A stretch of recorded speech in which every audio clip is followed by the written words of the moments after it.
Hello everybody and welcome to Sin City Living. My name is Jason. I'll be bringing you today's episode. As always, we want to thank all of our fans, our sponsors, our patrons. We appreciate all of your guys' support. Everyone that's bought us a cup of coffee, been greatly appreciated. We've had a rough couple of weeks here in the family, been out of work for a week and a half, coming up on 2 weeks, thanks to our old friend COVID running through us. I don't want to take up a whole lot of time with the usual spiel, so all of you guys that are interested in what's going on with Sin City Living and what we plan on doing in the future with our live streams and upcoming events, please stick around to the end of the video or skip to the end of the video and watch. I will put most of that stuff in the ending spiel, and I will try and update it every week or two with more news. Otherwise, that being said, we're just going to go ahead and jump straight into today's video. Okay, for today's video, we are going to be answering an email. This email comes from Jeff. Thank you very much for sending the email to us, Jeff. We enjoy shooting videos based on the emails, probably more than we enjoy shooting any other type of video. So please keep them coming, guys. Questions, strategies, any kind of general stuff. Thanks again for the coffees. Very appreciated from everybody. And thank you to our patrons. We hope you guys are appreciating or enjoying the videos we're putting out for you guys on that site. And we're probably going to do another test live stream on the patronage site very soon, because I very much would like to get some live streams going on that site as well. Along with when we start our regular live streams. So he breaks his questions down into a couple different categories. And the first one is direct lays. And he's wondering how we calculate out the payouts on direct lays for oddball lays, for odd stuff. Now, the first thing I will say is the oddball lays, players that play the oddball kind of lays like he is describing are jerks. They're considered jerks. They will not be liked by the dealers or the box, not because their bets are difficult, because they're really not, as I'm going to show you guys, but because these are players that are just being difficult because they enjoy it. They're just jerks. That's all there is to it. I have a player that will bet $138 place bet on the 6 and then $162 place bet on the 8. I know my hands were reversed on that, but they'll do 138 and 162. Why? Because they just like being jerks. They enjoy stroking. They also do those as string bets, one at a time. After the dealer sets up one, they throw in the money for the other. They're betting $300 action between the 6 and 8. They could just do 150, but nope, that'd be too easy. That's not strokey enough for them. So they got to be as difficult as they possibly can. So that's the same thing with these kind of lays. So the first example he uses, and I'll use as examples, is a $582 direct lay. Now, before you can even figure out the VIG, you need to figure out what it pays. Or how are you going to figure out what it pays? That's pretty easy. I can tell you right now, it pays $45. It pays $485. Why? Because I know that 600 pays 5. Right? And 482 is 18 less than 600. What does 18 pay? 15. So this pays $15 less than 500. So it pays $485. Right? Which means that the VIG is probably going to be 24 bucks. Maybe 25 if they don't do a courtesy VIG once it crosses over $80. They may not for a jerk play like this. And let's look at his other example. See, a lot of dealers, now we teach break it down into manageable chunks, and we certainly could have done that with the 582, but sometimes you can go ahead and then go backwards, which not a lot of dealers think of. I had a $96 horn bet once that we had that happen. A 12 rolled. One dealer's trying to figure out, well, 96 times 7 before they even get to the minus a quarter of 96. And another dealer, I think, was doing like two $40 horn bets and a $16 horn bet and adding them all together. I did a $100 horn bet minus a $4 horn bet. It's $675 minus 27 is way easier than anything else. So you can go ahead and come backwards as well. So his other example is $864. $864 direct lay. So what does it pay? Well, 900 pays $750, right? Now, at $64, that means it is $36 short of 900. 36 pays 30. So 750 minus 30 is 720. This pays 720, which means the VIG for 700 is $35. Means the VIG is 36 bucks. Pretty quick, pretty easy.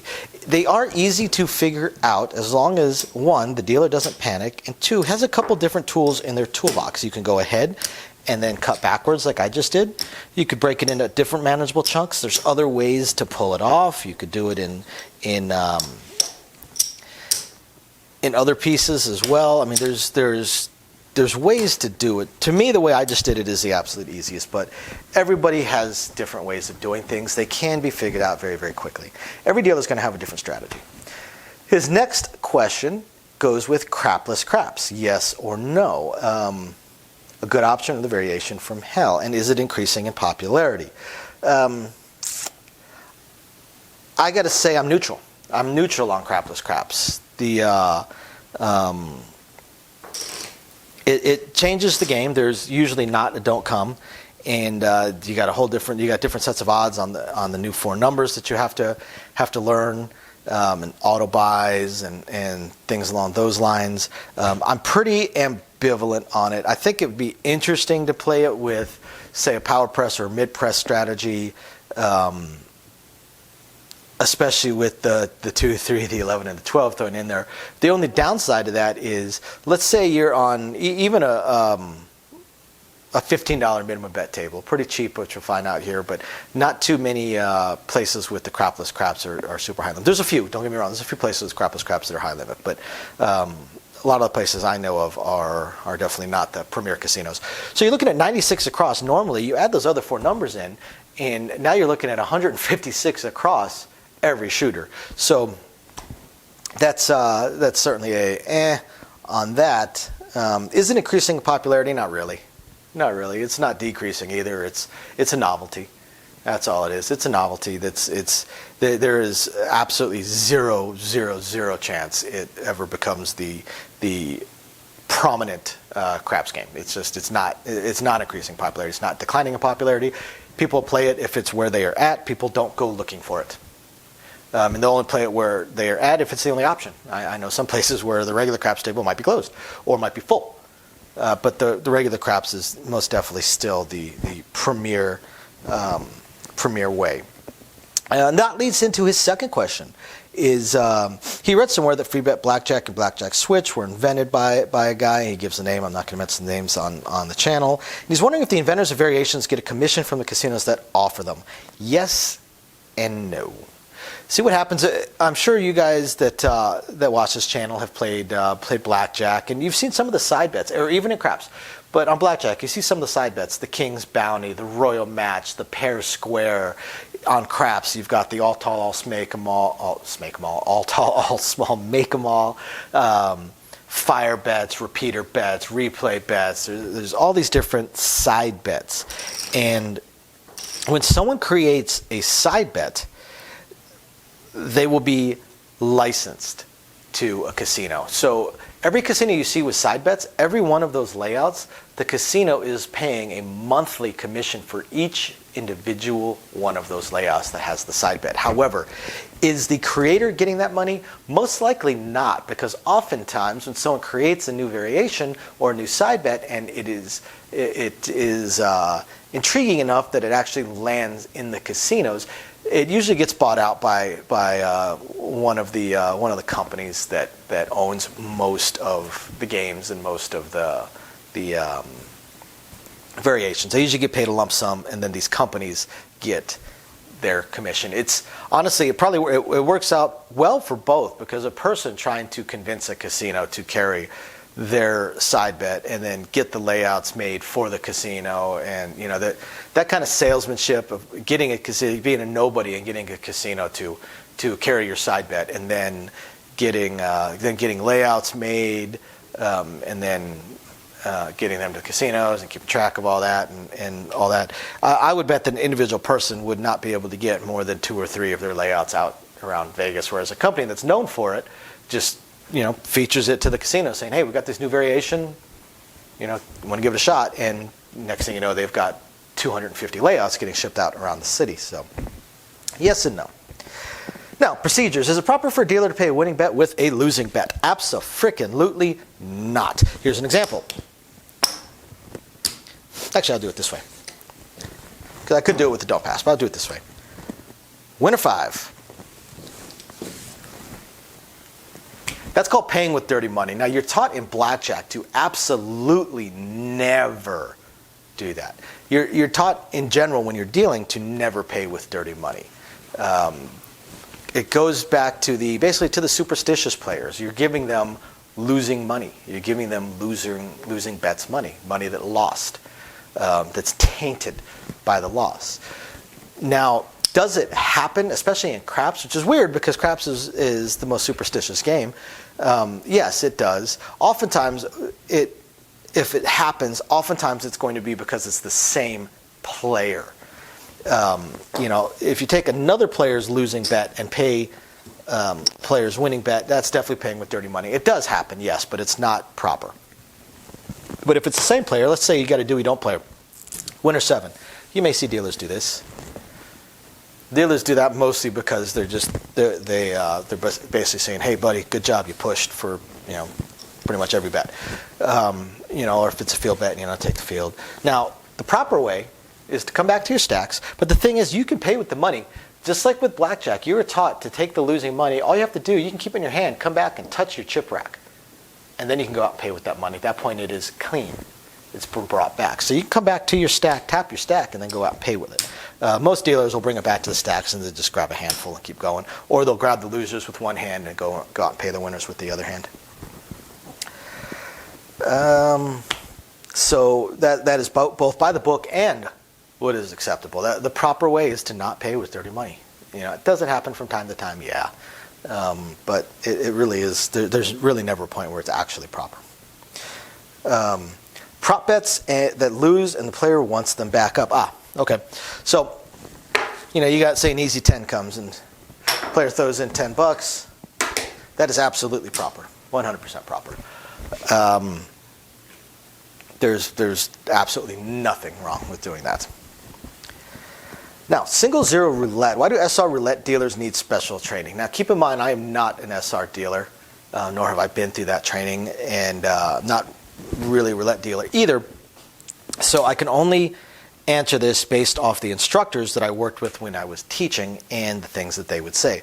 The thing is with SR, by losing that zero, it changes the odds slightly, very slightly. You go from 1 in 38 to 1 in 37 chance, but it does change the odds for every bet on the table, every single one of them, which will likely change the payouts, will likely change the keys for every single combination of bets out there. There's a lot of combinations of bets. And for some reason, SR has a lot of bets that have specific names to them. That roulette does as well. You've got a street, a double street, stuff like that. But I guess SR has its own classification of them, its own classification of bets. They have their own keys, their own ways of paying. Plus, I believe the procedures on paying change slightly as well. The order operations and things like that. So there are a lot of different rules to SR, which is why SR has a separate training and is kind of considered sort of one of the premier games. It's becoming more and more popular in the casinos, and someone who is a trained and experienced SR dealer would have no problem getting a job out in Vegas, as long as it's not the only game they know, of course. But if a dealer knows, because every dealer knows blackjack, any that say they don't are liars. If a dealer knows craps, single zero roulette, and say Payout tiles, they could work in any casino in Vegas, and they would and are experienced in dealing those, and would have really no difficulty getting a job fairly quickly here in this town. So, yeah, that's it, and that is all for Jeff's questions. Thank you again very much, Jeff, for sending those to us. We really appreciate it. Hope you guys find this interesting, illuminating, enlightening, or at least just plain fun. We will catch you guys next time. Bye now. Okay, everybody, and as promised, all the usual blah blah that I try and do at the beginning of the video, we're going to go ahead and put near the end of the video. And here we go. So thank you, everybody, for your usual patronage. All of you that are patrons of ours, we very, very much appreciate it. Thank you, everybody who's been buying us a cup of coffee. Love to say that it's going to coffee right now, but this month with the entire family out for COVID, it's honestly going to Bill's and probably the kid's birthday in a week. But we definitely appreciate it.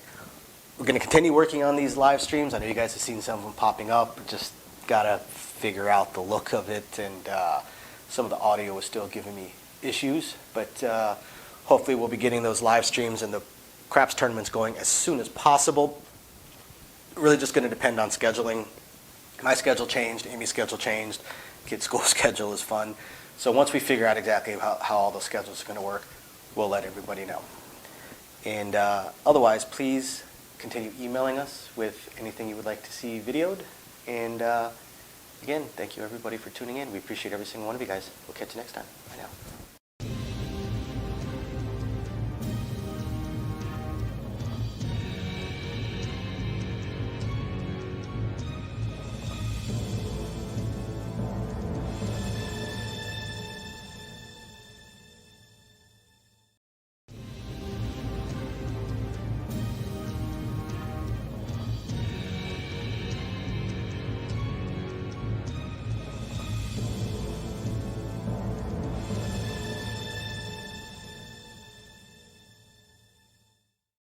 Hello everybody and welcome to Sin City Living. My name is Jason. I'll be bringing you today's episode. As always, we want to thank all of our fans, our sponsors, our patrons. We appreciate all of your guys' support. Everyone that's bought us a cup of coffee, been greatly appreciated. We've had a rough couple of weeks here in the family, been out of work for a week and a half, coming up on 2 weeks, thanks to our old friend COVID running through us. I don't want to take up a whole lot of time with the usual spiel, so all of you guys that are interested in what's going on with Sin City Living and what we plan on doing in the future with our live streams and upcoming events, please stick around to the end of the video or skip to the end of the video and watch. I will put most of that stuff in the ending spiel, and I will try and update it every week or two with more news. Otherwise, that being said, we're just going to go ahead and jump straight into today's video.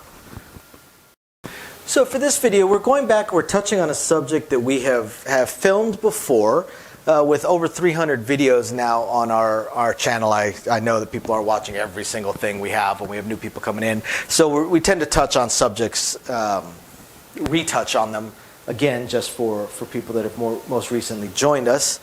And this is a question that pops up fairly often, so I figured I would go back over it, and that is, what is the order that things happen on the table? Because you get a lot of people that are very impatient. They start pointing, they start yelling, I hit that, pay me. And the dealers get annoyed, and they're like, dude, slow down. We'll pay you. We have a certain way we do things. So I figured I'd go ahead and show you guys how all this works again. Thank you, everybody, by the way, for the coffees. Very appreciated while the whole family was down with illness. Me, twice, ended up in the hospital again after I'd recovered from COVID with something else and missed even more work. So thank you very much, everybody. You guys, all your help there definitely helped my son have a wonderful birthday. We didn't buy any coffee, but we did buy him a really cool Baby Yoda birthday cake. It was really cool. Wish I'd have taken a picture of it. So thank you, everybody. It's very appreciated when you guys do that. We words can't express how much we appreciate the support. So what order do things occur in? Well, I'm going to start with the point on to show you guys how that works. Now, basically, there's a couple ways things go. Way number one is we're generally taught, with a few minor exceptions, we're generally taught that losers get taken before we do anything else. The reason for that, almost everything that occurs in the order of operations and how things go on the table is for game protection. It's for the protection of the dealers and protection of the casino. Okay? Then secondary is for smoothness of the game.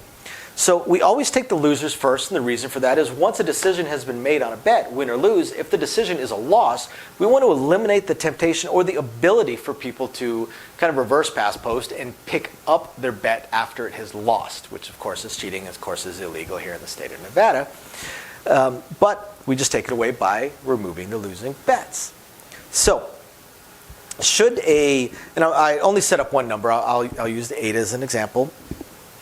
Should an 8 roll, well, it's a no field 8 and down behind the 8. Now, these back here are protected, so we deal with this last. People can't really reach this very easily. If it was over here, I would down behind before I grab the field.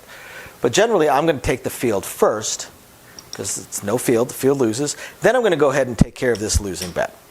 Now, after that, the order that things go in are come bets, don't come bets, and then place bets. Now, nested within those particular categories, as a subcategory, I guess you could say, it will go in order from closest to stick to closest to the dealer. So it's going to start, that's considered position number 1. Then it comes around to position number 8, which is right next to me. So first I deal with come bets. Now, come bets are dealt with simultaneously, both winning come bets and new come bets that are traveling on. Again, I just go in order, and I deal with the come bets as I come to them. So the first thing I'm going to see as I go in is the first come bet is at position number 2, maybe 3. And that player also already has a come bet, so they're in an off and on situation. In this case, they have 20 odds plus a $10 flat bet, so they're going to get paid $34. So I'm going to cut out my $34, and then they're just in an off and on position. So I'm just going to heel it off right next to their new come bet, and then I move on. It's a self-serve area. They'll take care of that. So as I come out, and you notice I skipped this bet. Why did I skip this bet? Because we deal with the come bets first. And actually, I also skipped something before come bets. Don't come bets are dealt with. Don't comes travel, then the come bets are dealt with. So we down behind, took the loser, then I traveled the don't come, then I paid this. And now I skip this bet because it's a place bet, skip this bet because it's a place bet, and I go to this next come bet. Okay? This player has 15 in odds plus a $10 flat bet. So they're getting paid $28. Okay, so I'm going to cut out the 28. Now they don't have a new come bet. So they are going to come off for $28. Now that I've dealt with those bets, now I move on to the place bets. This is one of those times where that some new players can get very frustrated at the dealers because they're screaming in our ears, or pointing, yelling, pay me, pay me, pay me, as we're paying these other players that are around them. And that's because your bets are place bets. They come last. We are going to get to you, we promise. Then we're going to go through and we're going to pay these place bets. So 12 is going to pay 14. Then 12 is also going to pay 14 right there because 12 pays 14 all the time. Then 18 is going to pay 21. And then we are done. Now we've gone through all of the bets that are up here. Okay? So what about in the case of, say, a winner? Let's take a look.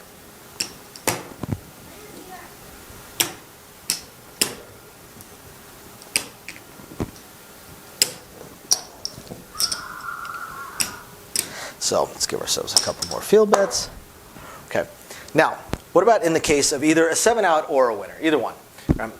Now, at that point, now we're worrying about these bets right here. We still need to deal with anything that is within the realm of where the players can reach. Okay. So we may have come bets and stuff like that. In the case of a 7-out, we would take the losers first. So we just tend to sweep the DC into here because everything in here is a loser. So we'll sweep that. Then we'll take the field. Then... No, I'm sorry. I said that wrong. We will sweep here. Then we will take this losing bet and then the field. So we'll take these pass line bets, then we'll take the field. We tend to work outside in. Now I would go through and I would pay the don't pass, then I would pay the behind. Well, keep skipping around. I would pay the don't pass, I'd pay the come bet, then I would pay the behind. Again, outside in. Pay the don't pass, pay the last come bet, pay the behind. Done. What about in the case of a winner? So a winner gets even more interesting. So in the case of a winner 9, now what are my losers? My loser is right here, and that is actually the only loser. Now we deal with pass line bets first. We always pay odds before pass line bet by procedure. There are some dealers that get lazy and do it a different way, but I'm going to pay the pass line bet and the odds, then I'm going to pay the field, then the don't will travel, and then the come bet will travel. Okay. So we always take care of the losers first, remove losers, and then we pay within a certain procedure. When we're paying these, we always pay from us around. When we're paying these, we always pay from the stick to us. After everything here is handled, after every bet has been handled here, then we will get to center action bets. So if you have a hard 8 that you're betting, and 8 rolls, don't start yelling, pay me, pay me, pay me, I had a hard 8, did my hard 8 win, did my hard 8 win, pay me, pay me, pay me, while we are trying to deal with all these bets right here. Because while you're sitting there yammering and screaming, there's other players that know the procedures that, or have bets up here, that are also trying to talk to the dealer saying, hey, press me 1 unit, or press my bet, or same bet. They're trying to communicate in order with their bets. After everything is done here, then we move on to center action. We'll move on to center action, and then we will pay from closest to dealer, all the way around to closest to stick. We will get to you, I promise. We just have a certain order that we do things in. Thank you everybody for watching. I hope you guys all find this interesting, illuminating, enlightening, or at least just plain fun. We will catch you guys next time. Bye now. Okay everybody, and as promised, all the usual blah blah that I try and do at the beginning of the video, we're going to go ahead and put near the end of the video. And here we go. So thank you everybody for your usual patronage. All of you that are patrons of ours, we very, very much appreciate it. Thank you everybody who's been buying us a cup of coffee. Love to say that it's going to coffee right now, but this month with the entire family out for COVID, it's honestly going to Bill's and probably the kid's birthday in a week. But we definitely appreciate it. We're going to continue working on these live streams. I know you guys have seen some of them popping up. Just got to figure out the look of it, and some of the audio is still giving me issues, but hopefully we'll be getting those live streams and the craps tournaments going as soon as possible. Really just going to depend on scheduling. My schedule changed, Amy's schedule changed, kids' school schedule is fun. So once we figure out exactly how all those schedules are going to work, we'll let everybody know. And otherwise, please continue emailing us with anything you would like to see videoed. And again, thank you everybody for tuning in. We appreciate every single one of you guys. We'll catch you next time. Bye now.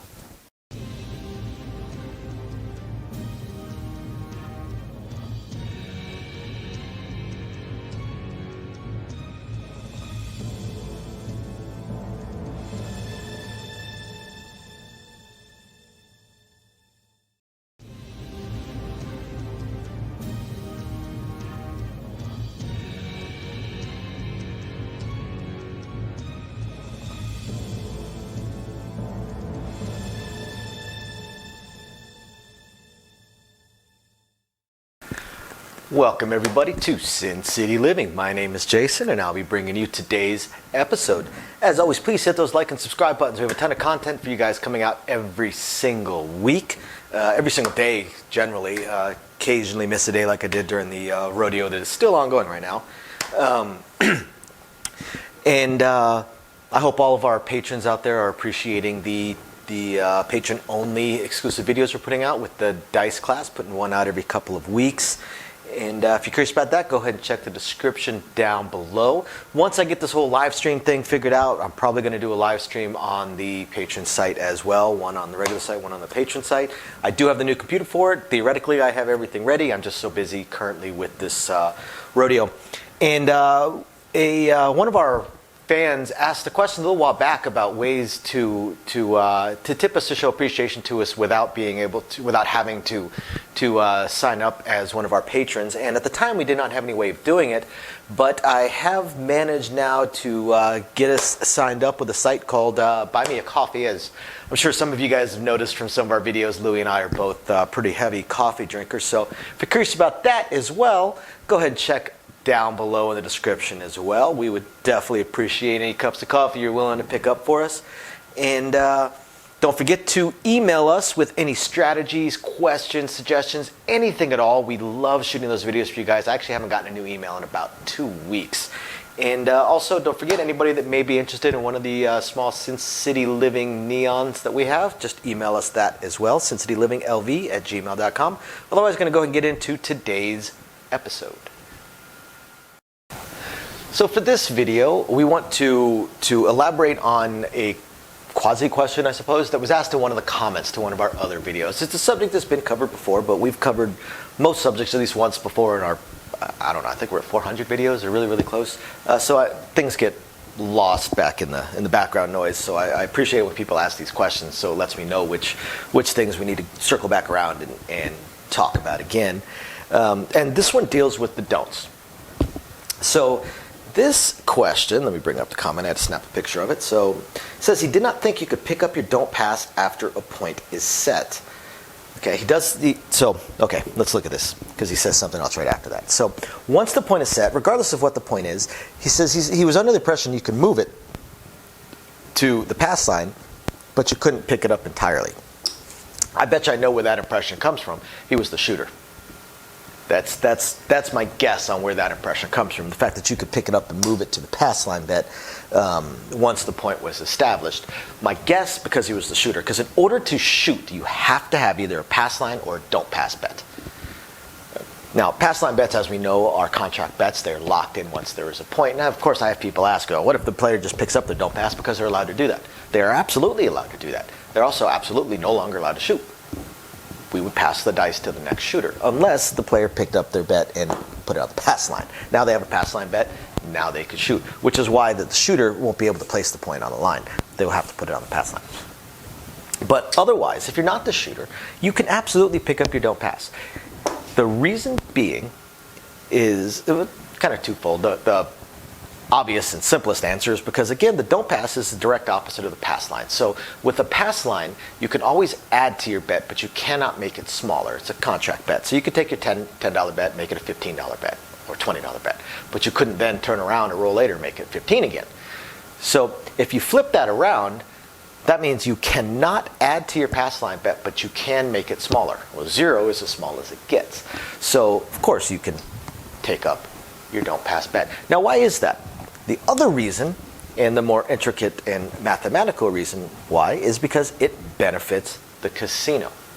Once there's a point set, this bet is favored. There are always more ways for that to win than there are for it to lose. So the casino is more than willing to let you pick it back up because that favors them.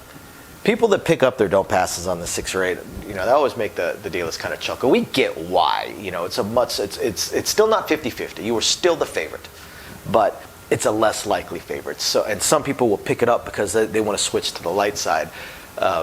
Is even though it's a slight favorite on the don't pass, they are hoping to be able to start making some money and catch a decent roll. So yes, you can pick up your don't pass anytime there's a point. That's what they mentioned, that they thought they could move it, but they didn't think they thought that their bet has to remain in either the do or the don't until resolved. Only if you were the shooter. And then they mentioned that you can no action a DC. That is absolutely correct. And it's basically for the same reason. Let's look at it this way. Let's say the point is 10, okay? You have a $10 don't come bet. Now let's say a 6 rolls. Well, you could travel to the 6, right? Now remember, this right here, this bet being behind the 6 is absolutely no different than a don't pass bet with the point being 6. It's the exact same thing, because a don't come is just starting a brand new game. So if you travel behind the 6, well, remember, if you wanted to, in this situation, you could pick up your bet, right? Well, in this situation, same thing. If you wanted to, you could pick up your bet. Maybe you want to hope for a different number, maybe a number more favorable, 4 or 5, 9 or 10, because you want to do a leg. So then you just put your don't. Then you could, of course, bet again in the don't come. So rather than go through the travel, coming down, rebet, you have the option to just say no action, and the dealer waves it off. They have to wave it off for the cameras. They have to show that they saw the bet and that the player declined to have it move. So the dealer will wave off the no action on the bet, and then we just keep on going. What happens if the dealer doesn't wave that off? Well, the reason we have to wave it off is game protection. It's for the protection of the dealer to prevent any of what we call shots or jackpots. What if we didn't wave that off, right? What if we're doing everything else and we come to the point where we would travel the don't come, and before we even reach for it, the player says no action. And we go, okay, no action, and we go and do everything else, and then we step back and we wait, and the very next roll is a 7 out, right? Well, 7 out would lose here. That would lose. So now the player says, you forgot to travel my 6. No, you said no action. Prove it. Let's go back and look at the cameras. Does it look like the dealer even acknowledged that bet? Did they start to reach for it and then go back? Because then you can make a case that, okay, clearly the player said no action, although the dealer doesn't really signal that. But if the dealer takes the field, player says no action, so the dealer goes, okay, no action, and starts paying their place bets, at no point did they even acknowledge that. So a case could be made that the dealer just flat out missed it, didn't see it. It can happen. For some reason, this is a blind spot, probably because it's so close and tucked into the corner and not as popular of a bet. So we're not always looking there. I always make the joke about putting a little blind spot mirror on my glasses that focuses just on the don't pass or don't come. And so a player could, of course, certainly try and take a shot. And if they said the no action low enough, maybe the other dealer in the box didn't hear it. So now we got an issue. For a $10 one, we're probably not going to worry about it, but it's going to be up to the box. But if the dealer waves off the bet, then that is very clear to the cameras that the player said no action. And not only did the player say no action, but the dealer actually waved it off to where in front of the player, they could see it and did not travel it. So at that point, there is no excuse for the player to say, "I'll roll later. Oh, you forgot to chop on my bet." So that's why we wave it off. But again, yes, you can wave it off because that's no different than traveling behind it and then picking it up, which you're allowed to do. Right? A lot of people fail to realize that they can pick up their don'ts if they so choose. So I know this is a somewhat shorter video, but fairly short subject to go over. I do hope this answers the question. Thank you very much for that comment, that question. Remember, you can always email these to us as well at sincityliving.lv@gmail.com. Thank you guys. We'll catch you next time. Bye now. So, as I promised, I wanted to go over very briefly our upcoming attempts at a third test live stream. So what's happened so far? The first test live stream just flat didn't work. The problem that I had was was an equipment problem. I had an equipment problem in that the equipment that I was using to translate the camera into streamable video to the computer required a better USB port than the computer I was using at the time. So that one just flat failed because it would not translate into the computer. The computer would not pick it up, would not read it, so I wasn't able to live stream it. So then, as I was looking through, because I'm a little bit of a tech head, as I was looking through all of my other stuff, because I do have 4 laptops here and 3 computers, I did find one that actually did have the newer style USB port. Unfortunately, it was actually my oldest laptop, but I figured, what the heck, let me give it a shot. What's the worst that can happen? And this time around, when I fired everything up, the video was actually translating onto the computer, so things were looking better. But then when I attempted to live stream, the computer was not powerful enough to be able to translate it and then upload it sufficiently. So it basically just uploaded a blank screen for the live stream. So what I am going to have to do is, and I'm already looking into all of my options, I'm going to upgrade my computer so I can add, what, a 7th, 8th computer to my household.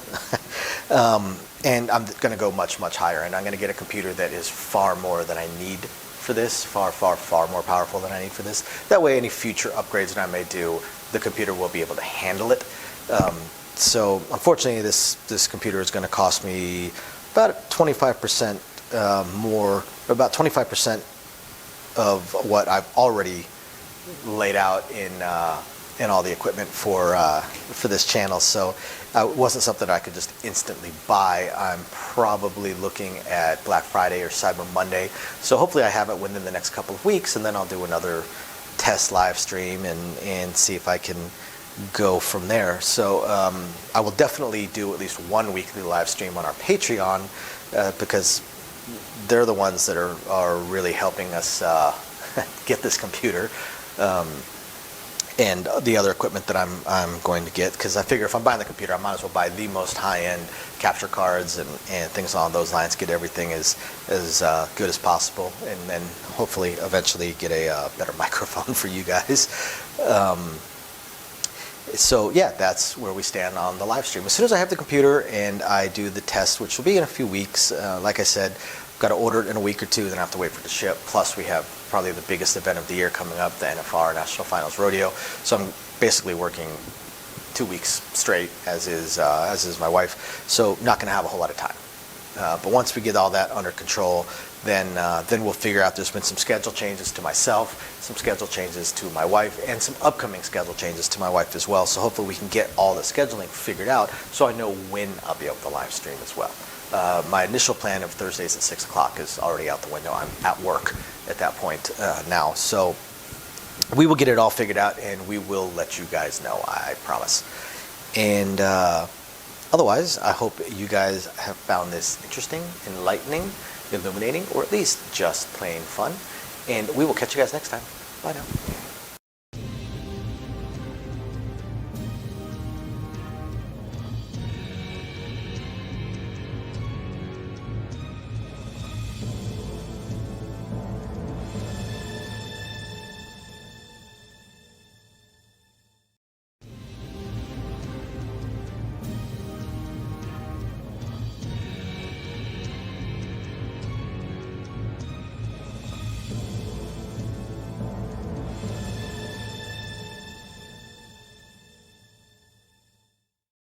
Hello everybody and welcome to Sin City Living. My name is Jason. I'll be bringing you today's episode.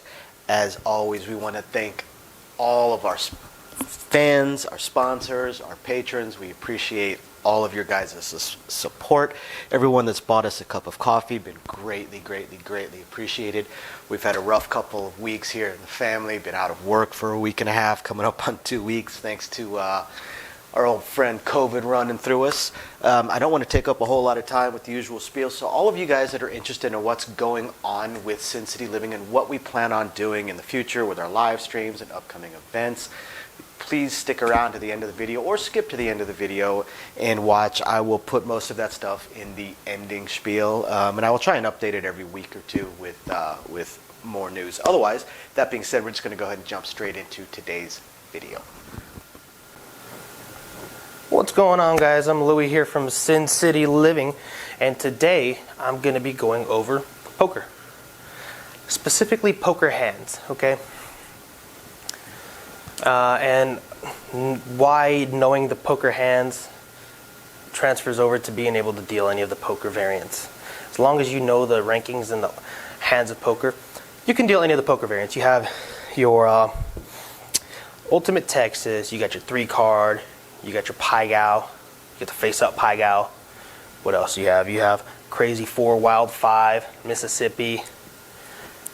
They have some other variants too. High card flush. Other games too. That's just right off the top of my head. What is the other one? Let It Ride. As long as you know the ranking and the order of the poker hands, you can deal any of the games. It's that simple. It's real easy. Now, I just opened up a pack of cards, okay?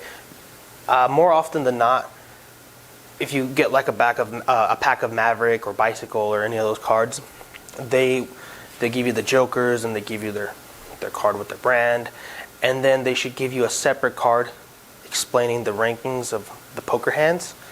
This deck did not, which is fine, but the ranking goes, you get your high card, then you have the ranking of the high cards or whatever it is, it goes 2, 3, 4, 5, 6, 7, 8, 9, 10, Jack, Queen, King, Ace. Ace is the highest card, okay?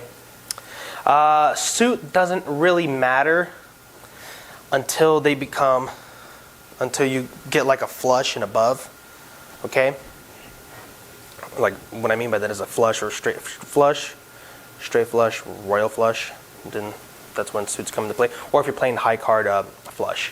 But again, you would have to get an understanding of the card. So 2, 3, 4, 5, 6, 7, 8, 9, 10, Jack, Queen, King, Ace. Okay? Ace is the highest. Followed by the King, Queen, Jack, 10. So go all the way down. Okay? The next one above that is a pair. So what is a pair? What is a pair? Well, a pair is when you have two of the same cards. So like right here, I'm going to have a king and a king right here. 2 kings. That's a pair. 2 kings, right? Set that aside. What's another pair? Pair of 8s. That's a pair. Basically 2 of the same cards. That's what a pair is, okay? Now, the next hand above a pair is going to be what? A 2 pair.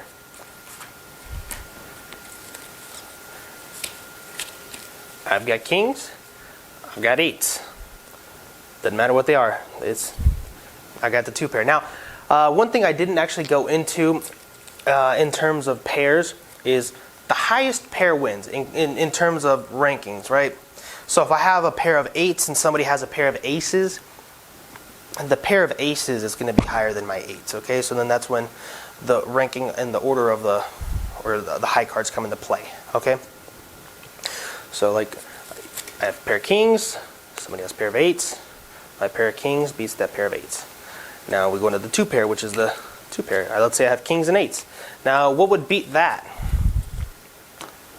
What would beat that? A higher pair, right? So let's say, okay. Ooh, here we go. Perfect. Just what I was looking for, but I also need, there we go.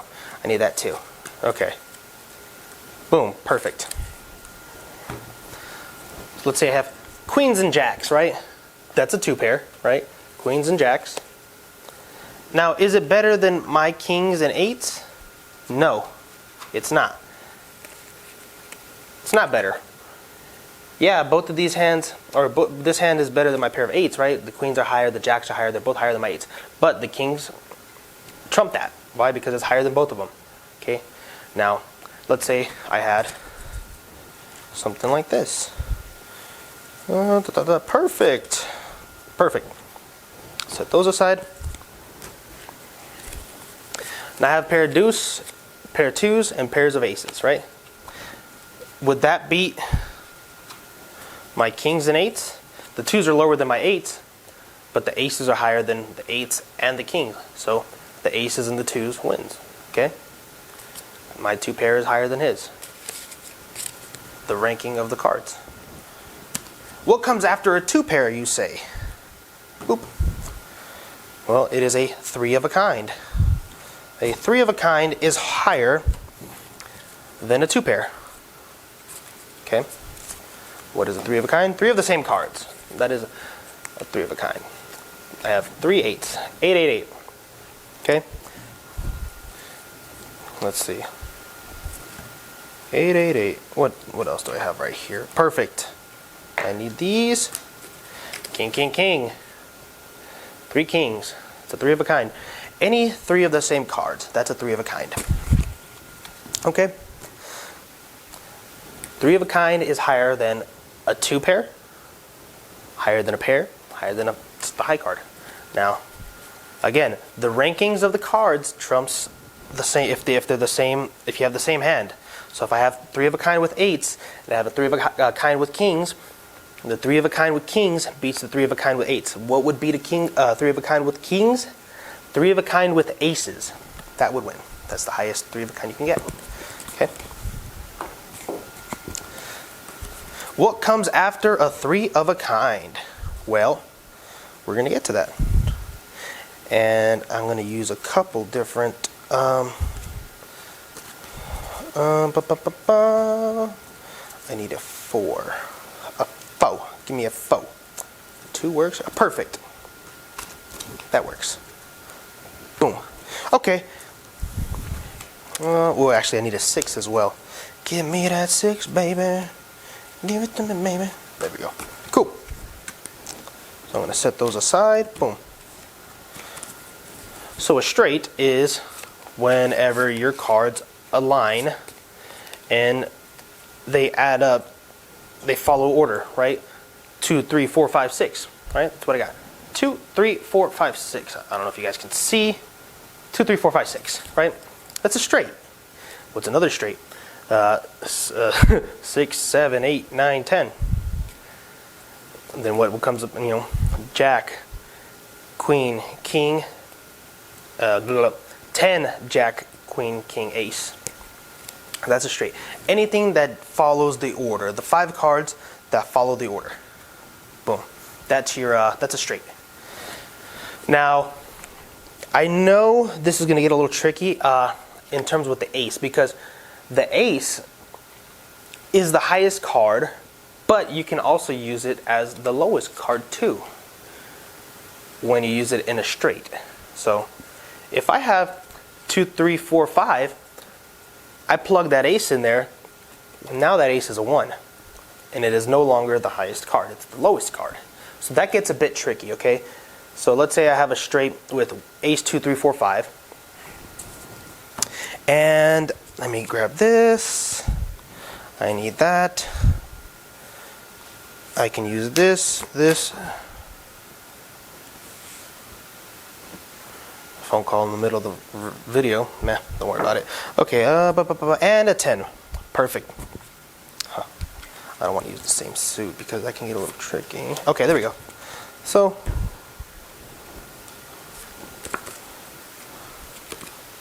perfect.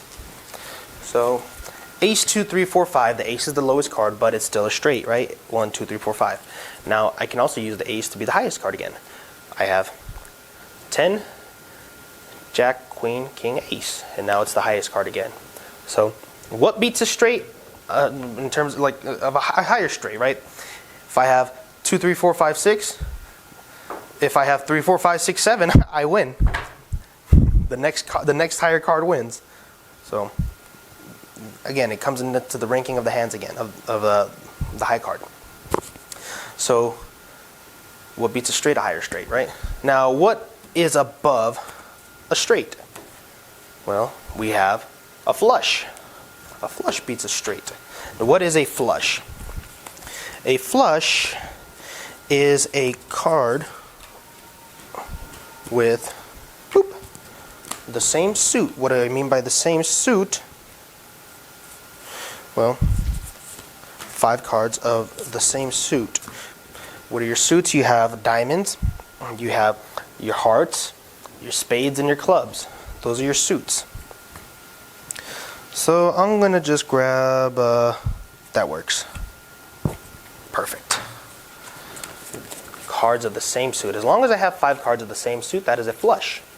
I have 10, Queen, 8, 5, and 4 of clubs. That is a suit. Okay? Alright, that's not, they're the same suit, but that is a flush. What beats a flush in terms of other flushes? Well, let's say somebody else has a flush, right?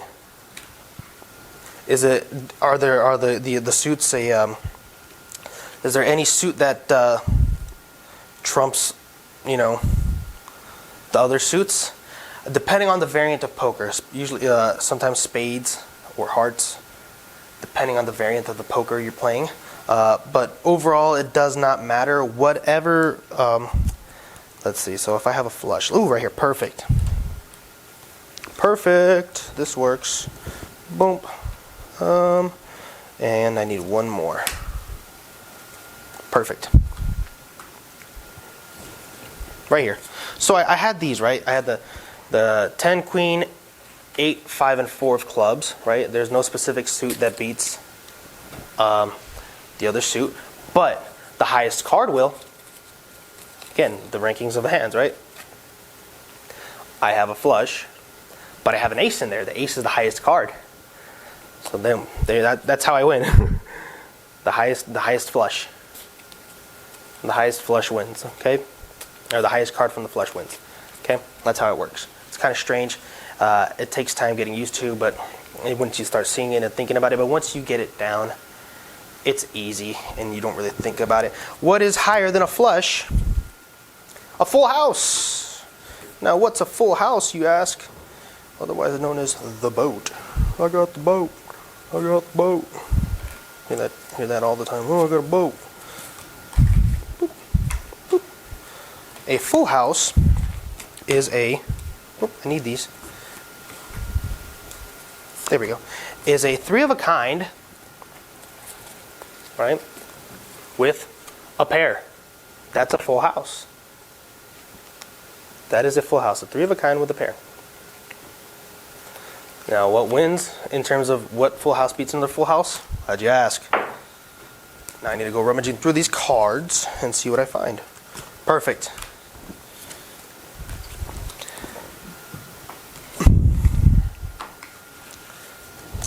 The full houses get a little tricky, actually.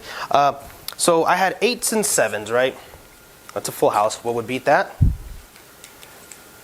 Trip kings with jacks. That would win. Now let's say I had something similar. Let's say somebody had, let's see, I have 8s and 7s. Let's say I had, where's the other 8? Where is the other 8? Come on, baby, give me some 8. Give me an 8, baby. You gotta be in there somewhere. There we go. Pair of 8s. And there we go.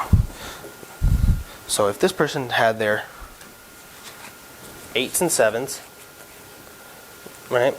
But somebody else had 8s with kings, the ones with the kings are going to win. Why? Because the kings are higher than the 7s. All right. Now, that's basically it. How you win that hand. Higher, again, the suits come into play, right? Or not the suits, my apologies. The highest cards come into play. What beats a full house? Glad you asked. I'm glad you asked. What beats a full house is a 4 of a kind. Now where's my king? Give me a king. Give me a king. Something, something, something, something. There we go. Boom. 4 of a kind. It's in the name. It's like a 3 of a kind, but with 4. I got 4. It's 4 of the same card. That beats a full house. What beats another 4 of a kind? A higher 4 of a kind. That's it. It's real easy. What beats a 4 of a kind? A straight flush. A straight flush beats that. So we went over what a flush was. We went over what a straight was, correct? Now, put them together. Come on, I need a 6. Give me a... There we go. Boop. A straight flush. I have 5, 6, 7, 8, 9 of hearts. It's a flush with a straight combined. That beats a 4 of a kind. Straight flush. Now, what beats a straight flush in terms of other straight flushes? A higher straight flush. Now, what is the biggest and baddest, best hand of all time? The royal flush. What is this royal flush you speak of, Louis? I'm glad you asked. I'm going to be going over that right now. The royal flush is the Mac Daddy. The Mac Daddy of all of poker. Okay. A royal flush is a 10, Jack, Queen, King, Ace, suited. That is a royal flush. That is the best possible hand in poker. That is your royal. It's specifically a 10, Jack, Queen, King, Ace of the same suit. That is a royal flush, and that is the highest hand in poker. Now, if you understand these hands and the rankings and the order, then you can deal poker. You can deal any variant of poker. There's minor tweaks here and there, like in 3-card poker. The flush and the straight are flipped over, and then in Payouts poker, you start getting the jokers involved, and then you get the progressives where they want a specific suit that beats other hands. But don't worry about that. Don't worry about that. As long as you have a basic understanding and you know the ranking, the order of these hands, you can deal poker. You can play poker. You're fine. Don't forget to leave a like, comment, and hit that subscribe button, guys. I'm Louis here from Sin City Living, and I will catch you guys on the next one. Bye. Okay, everybody, and as promised, all the usual blah blah that I try and do at the beginning of the video, we're going to go ahead and put near the end of the video.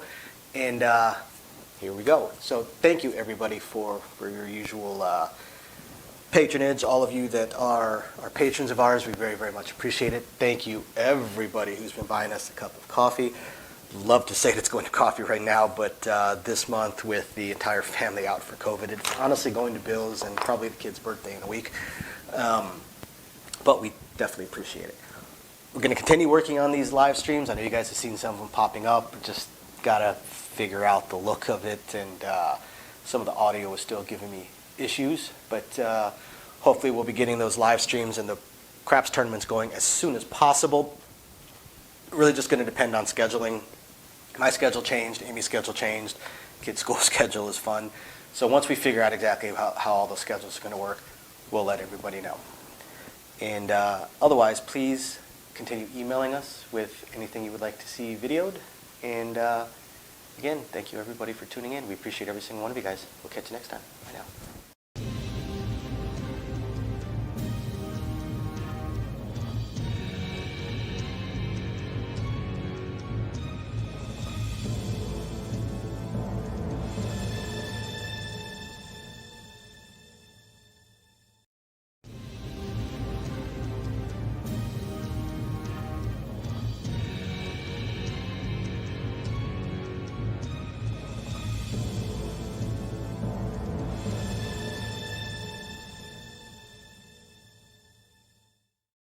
Hello, everybody, and welcome to Sin City Living. My name is Jason. I'll be bringing you today's episode. As always, we want to thank all of our fans, our sponsors, our patrons. We appreciate all of your guys' support. Everyone that's bought us a cup of coffee, been greatly, greatly, greatly appreciated.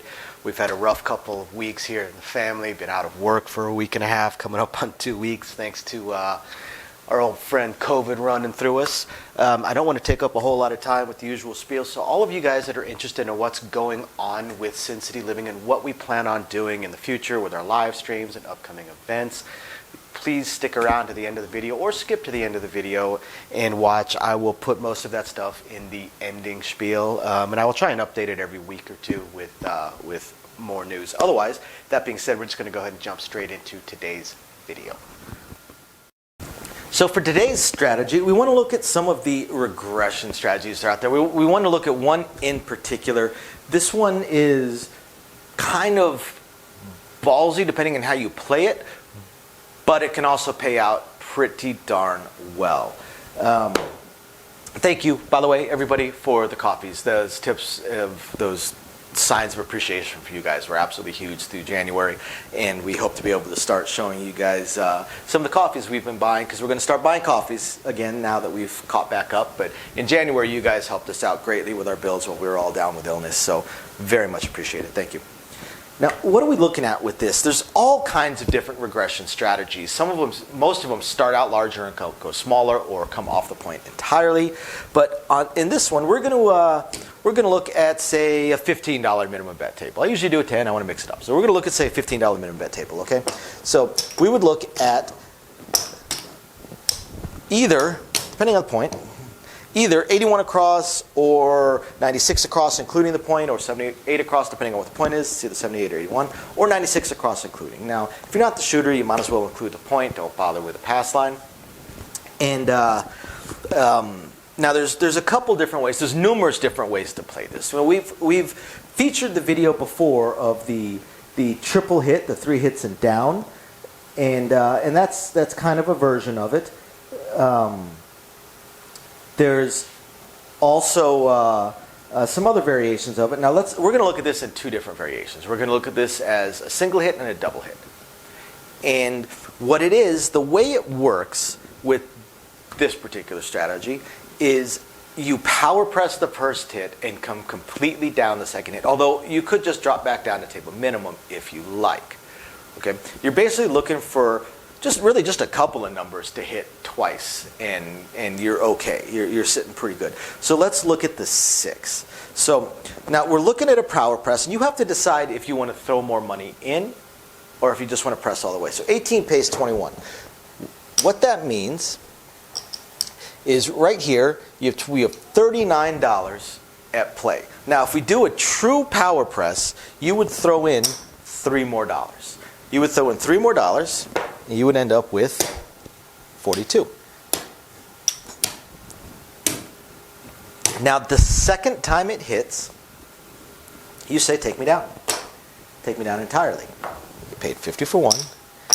You've got $91 there. Now, if you did 96 across including, then you were $99 invested in the roll because you had to throw in an extra $3, right?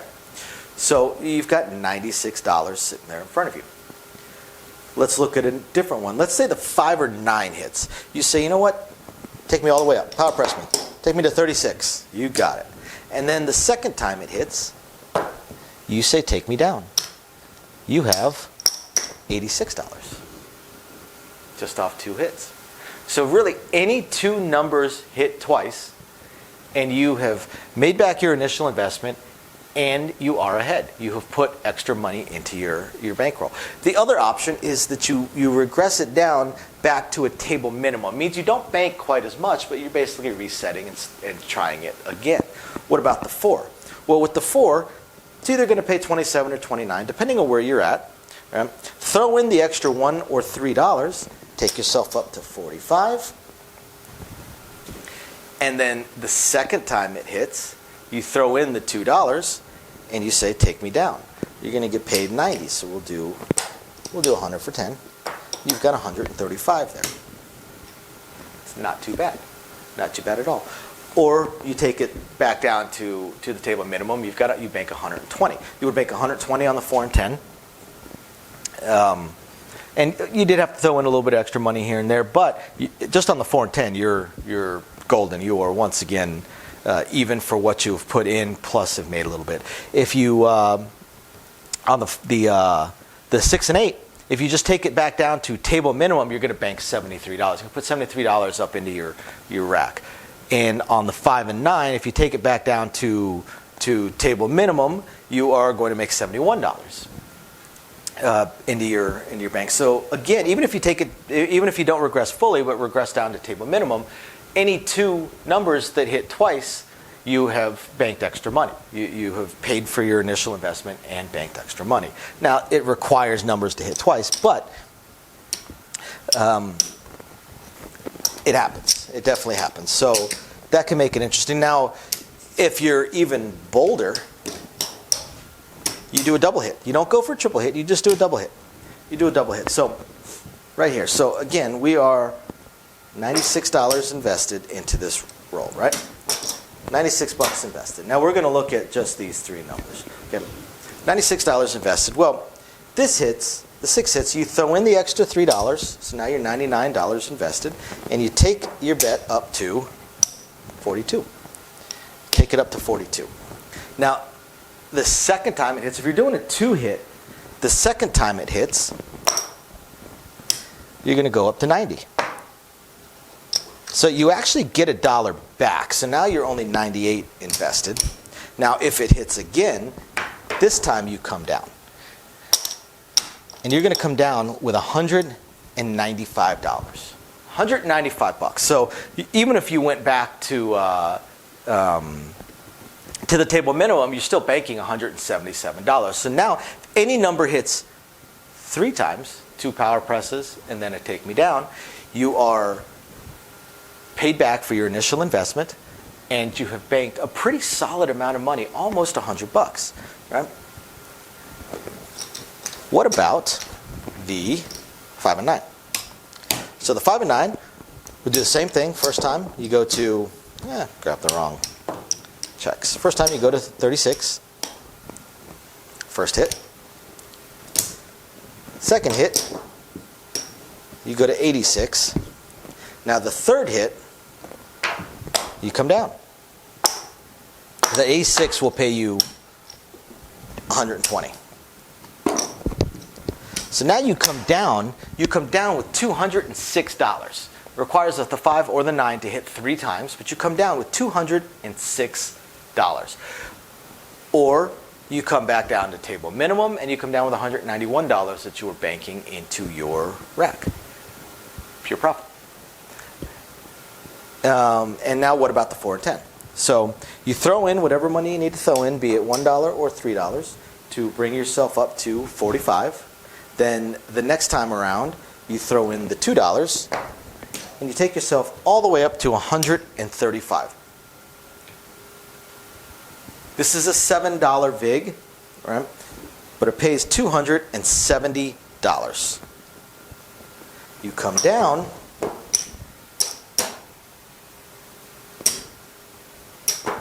and you come down with $405. $405. Started with $15 on there. You come down with $405 in profit. Not bad. Not bad at all. You can also modify this. Say you do 2 hits on, say, the inside numbers and only 1 hit on the 4 and 10 because you're not as confident in them. There's so many different things you can do with it. You could also use this as a catalyst for a different strategy. Maybe you do 2 hits and then come down on any individual number. Once you come down, you've paid back your initial investment, plus you have banked almost $100, regardless of what number hits. So now maybe you transition over, and instead of doing the same thing with the other numbers, maybe now you go to a mid-press method. Or you get a little ballsy and you do a triple hit and then down for the next one. There's so many different options. You could do, for your first time coming down, you could do a single hit and then come down. And then on the next one, you could do a double hit and then come down. Next one, do a triple hit and then come down. You have options. There's so many different things you can do with this. This is actually, it's a pretty cool little strategy, pretty fun little strategy. So I hope you guys find this interesting, illuminating, enlightening, or at the very least, just plain fun. thank you guys for watching. We will catch you next time. Bye now. Okay, everybody, and as promised, all the usual blah blah that I try and do at the beginning of the video, we're going to go ahead and put near the end of the video. And here we go. So thank you, everybody, for your usual patronage. All of you that are patrons of ours, we very, very much appreciate it. Thank you, everybody who's been buying us a cup of coffee. Love to say it's going to coffee right now, but this month with the entire family out for COVID, it's honestly going to Bill's and probably the kid's birthday in a week. But we definitely appreciate it. We're going to continue working on these live streams. I know you guys have seen some of them popping up, but just got to figure out the look of it, and some of the audio is still giving me issues. But hopefully we'll be getting those live streams and the craps tournaments going as soon as possible. Really just going to depend on scheduling. My schedule changed, Amy's schedule changed, kids' school schedule is fun. So once we figure out exactly how all those schedules are going to work, we'll let everybody know. And otherwise, please continue emailing us with anything you would like to see videoed. And again, thank you everybody for tuning in. We appreciate every single one of you guys. We'll catch you next time. Bye now.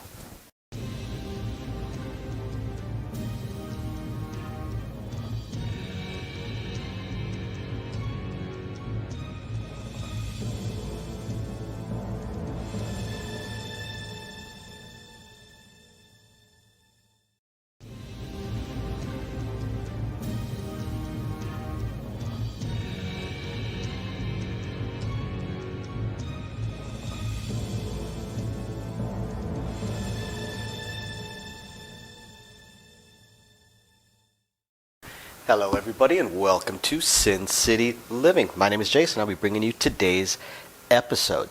As always, we want to thank all of our fans, our sponsors, our patrons. We appreciate all of your guys' support. Everyone that's bought us a cup of coffee, been greatly, greatly, greatly appreciated. We've had a rough couple of weeks here in the family, been out of work for a week and a half, coming up on 2 weeks, thanks to our old friend COVID running through us.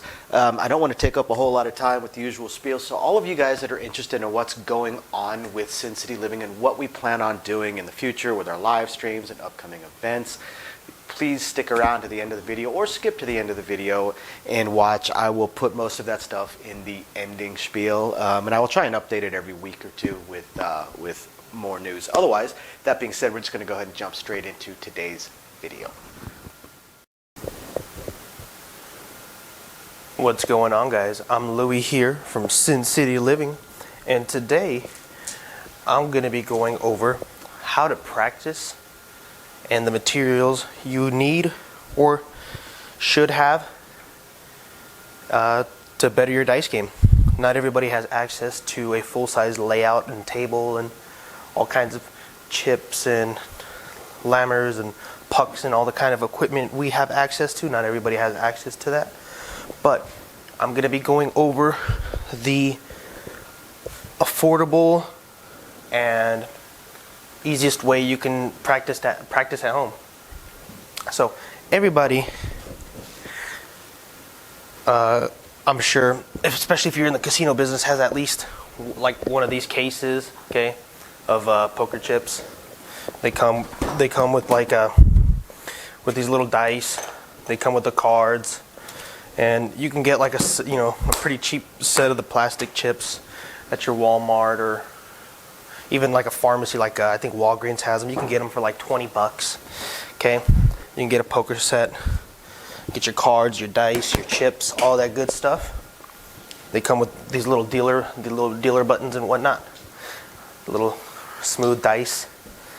And what I have here is a layout I keep at home, or I keep one at home and I keep one in the car. Okay, this is just a little cheap layout. It's a 6-foot layout, and it's small. It's small, but it gets the job done. I practice every day. I practice right on my kitchen table, the coffee table, whatever. I bust this bad boy out, okay, and I practice, okay. If I'm doing live rolls, I will use my dealer button as my puck. Okay, boom. Now my point is marked. Whatever. Let's see. Boom. 5. Point is 5. I of course have my prop action right here. I have the field, big 6, big 8. Not too many places have that anymore, but I have everything I need. Okay, and like I said, you can have,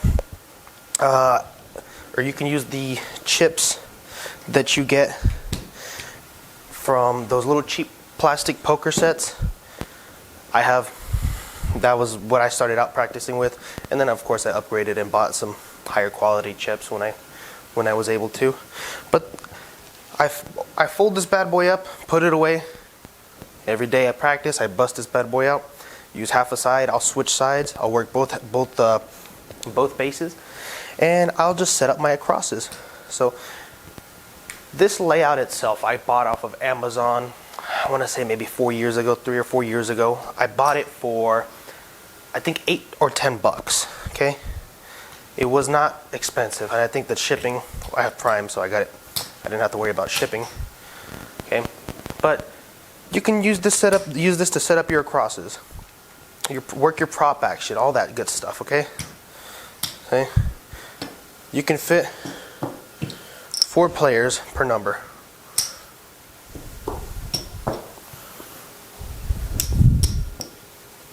It's a tight fit, but you can do it. But yeah, you can set up 4 players a number. And it's a good way to practice. You can set up your crosses. Somebody gives you $30. They say, give me a cross. You follow all the procedures. Cut your $3 change out in the come. Ship out the change past the pass line. Set up your cross. Boom.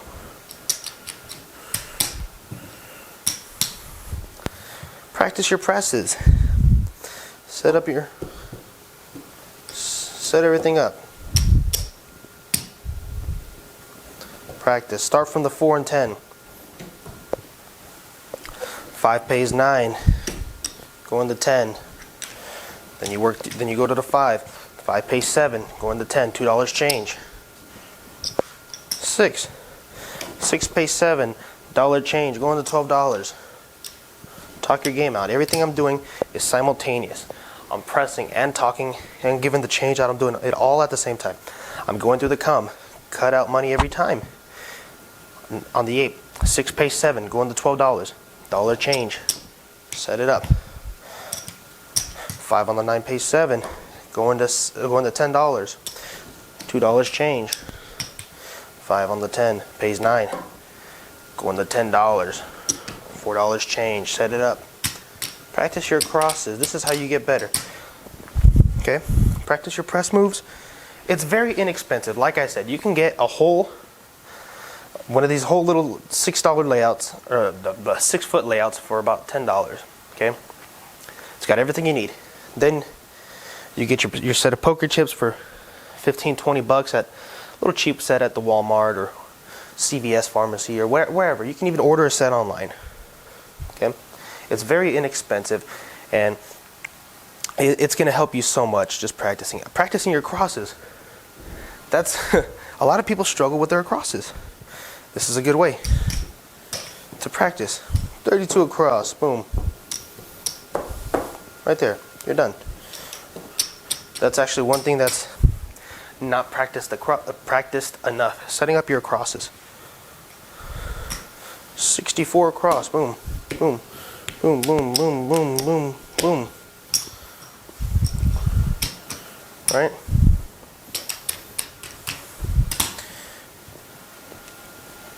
What's the next one? 96 across.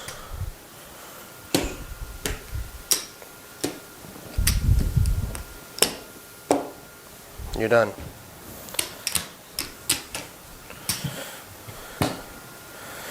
108 across, or no, that's not 108, is it? 108 is, no, it's was it 128 across? That's one I have not done. Usually by that time they're going like 160 across. Plus I haven't dealt on anything below a quarter minimum in probably close to 8 months, 9 months. It's been a while. But you've got everything you need, okay? You can set up your come bets. Okay, let's leave it out in the come. Let's mark a point. Let's say 6 is the point. Okay, boom. 7 out. Boom, you got everything you need. It's very inexpensive, easy to access. I mean, you could set it up on a coffee table. You could sit down and practice at the same time. You could stand over the table, sit down. It's real easy. You could practice setting up your prop action. Right? What's a horn bet? It's a 3-way crab, which is a 2, 3, and 12, right? And then you have your 11. That's a horn bet. Set it up in the middle. What does it pay? Well, if you're having trouble paying it, break it down individually. You see what it pays, you minus the rest, right? You need a horn high, whatever, break it down individually. $2 on the horn high, yo, boom. Figure it out. You got your hard ways here. You want a world bet horn plus a red. C&E, boom, there's your C&E. Everything you need to practice is on this little layout. What I actually like to do is have a couple friends come over, or I'll go over and just have like a little mini craps tournament, or we'll play craps. It's tough to get on this layout when you have more than 4 people, but we make it work. So what we'll do is if we have more, we'll just kind of start setting up bets on the inside, right? Right. Set them up on the inside.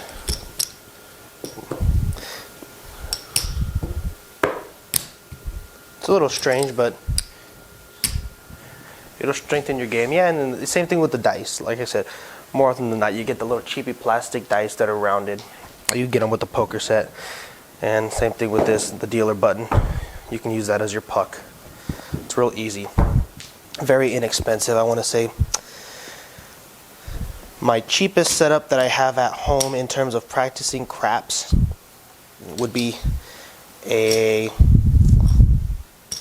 actually a $8 layout, $8 craps layout, and $15 chips. Those really slick plastic ones that, like, you barely touch them, they spill all over the place, but you can still use those to practice with. Everything you need to practice with is here. Let's say you want to practice dealing cards, right? Let me grab some cards real quick.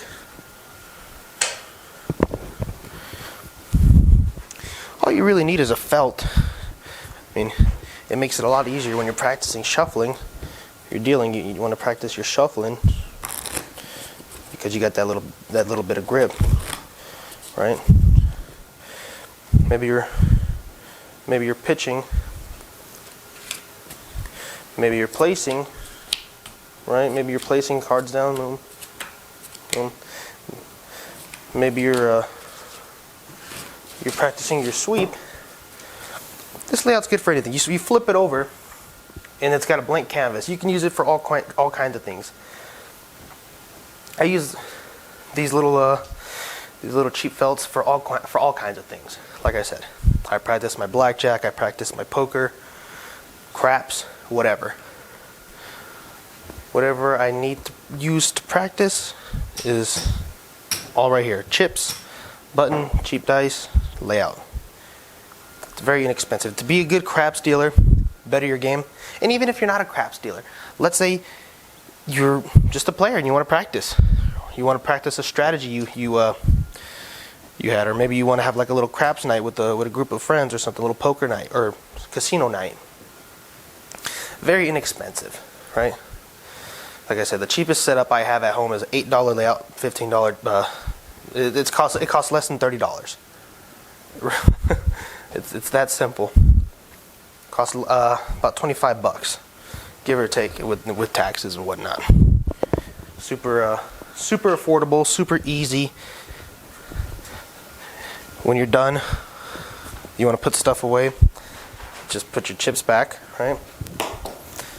Put your chips back, boom. Put the button and the dice back in the box. Fold this thing up, right? Just fold this layout up. and throw it somewhere. You're done. It's real easy, real easy to use, and just like I said, being a good crab stealer, you've got to practice. To this day, I practice all the time. All the time. I have multiple layouts, multiple setups, and it's gonna make you that much better. Alrighty guys, well, I'm Louie here from Sin City Living. Don't forget to leave a like, comment, hit that subscribe button. I know it's been a while, by the way, but conflicting schedules, everybody's been busy, just haven't had the time to even just hang out with each other. So it's good to be back, guys. Hopefully you guys will be seeing more of me. Leave a like, comment, hit that subscribe button, and I'll catch you guys on the next one. Bye. Okay, everybody, and as promised, all the usual blah blah that I try and do at the beginning of the video, we're going to go ahead and put near the end of the video. And here we go. So thank you, everybody, for your usual patronage. All of you that are patrons of ours, we very, very much appreciate it. Thank you, everybody who's been buying us a cup of coffee. Love to say it's going to coffee right now, but this month with the entire family out for COVID, it's honestly going to Bill's and probably the kid's birthday in a week. But we definitely appreciate it. We're going to continue working on these live streams. I know you guys have seen some of them popping up. Just got to figure out the look of it, and some of the audio is still giving me issues. But hopefully we'll be getting those live streams and the craps tournaments going as soon as possible. Really just going to depend on scheduling. My schedule changed, Amy's schedule changed, kids' school schedule is fun. So once we figure out exactly how all those schedules are going to work, we'll let everybody know. And otherwise, please continue emailing us with anything you would like to see videoed. And again, thank you everybody for tuning in. We appreciate every single one of you guys. We'll catch you next time. Bye now.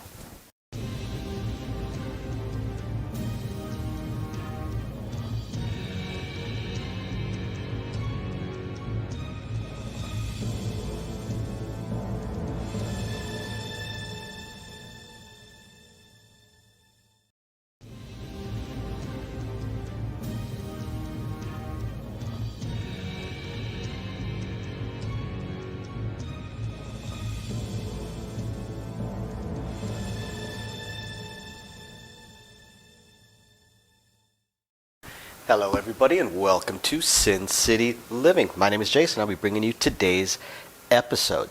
As always, we want to thank all of our fans, our sponsors, our patrons. We appreciate all of your guys' support. Everyone that's bought us a cup of coffee, been greatly, greatly, greatly appreciated.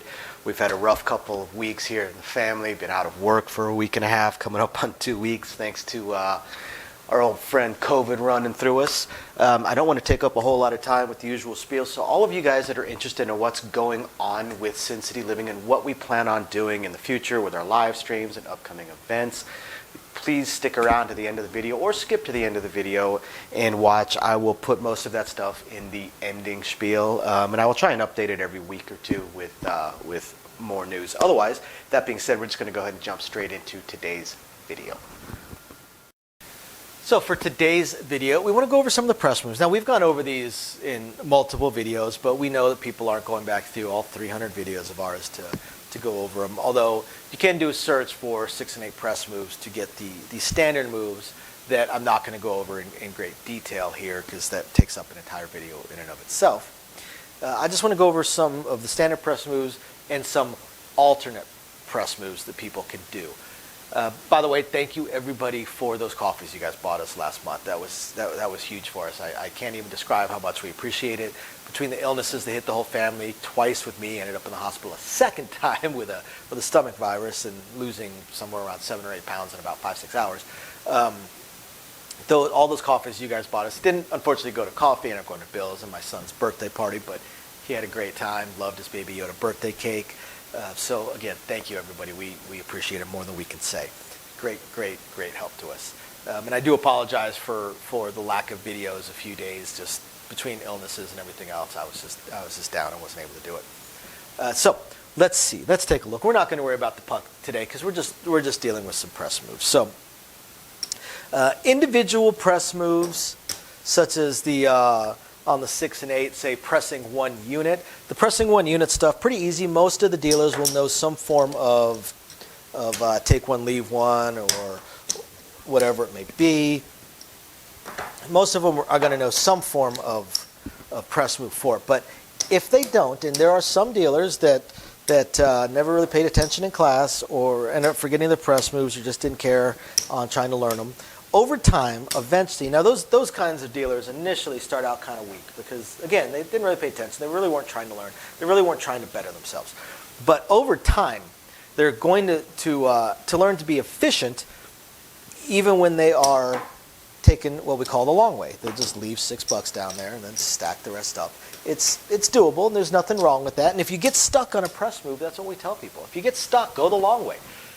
Doing something is better than doing nothing. Sitting there staring at the bets because you're confused and trying to remember your press move is definitely a far worse option than just doing something. Just go the long way. Build up the bet. It's no big deal. Okay? Now, where you start to see some interesting ones are on dual presses. On the dual presses, of course, there is a move for it. I messed that one up. Let me try that one again. Definitely messed that one up.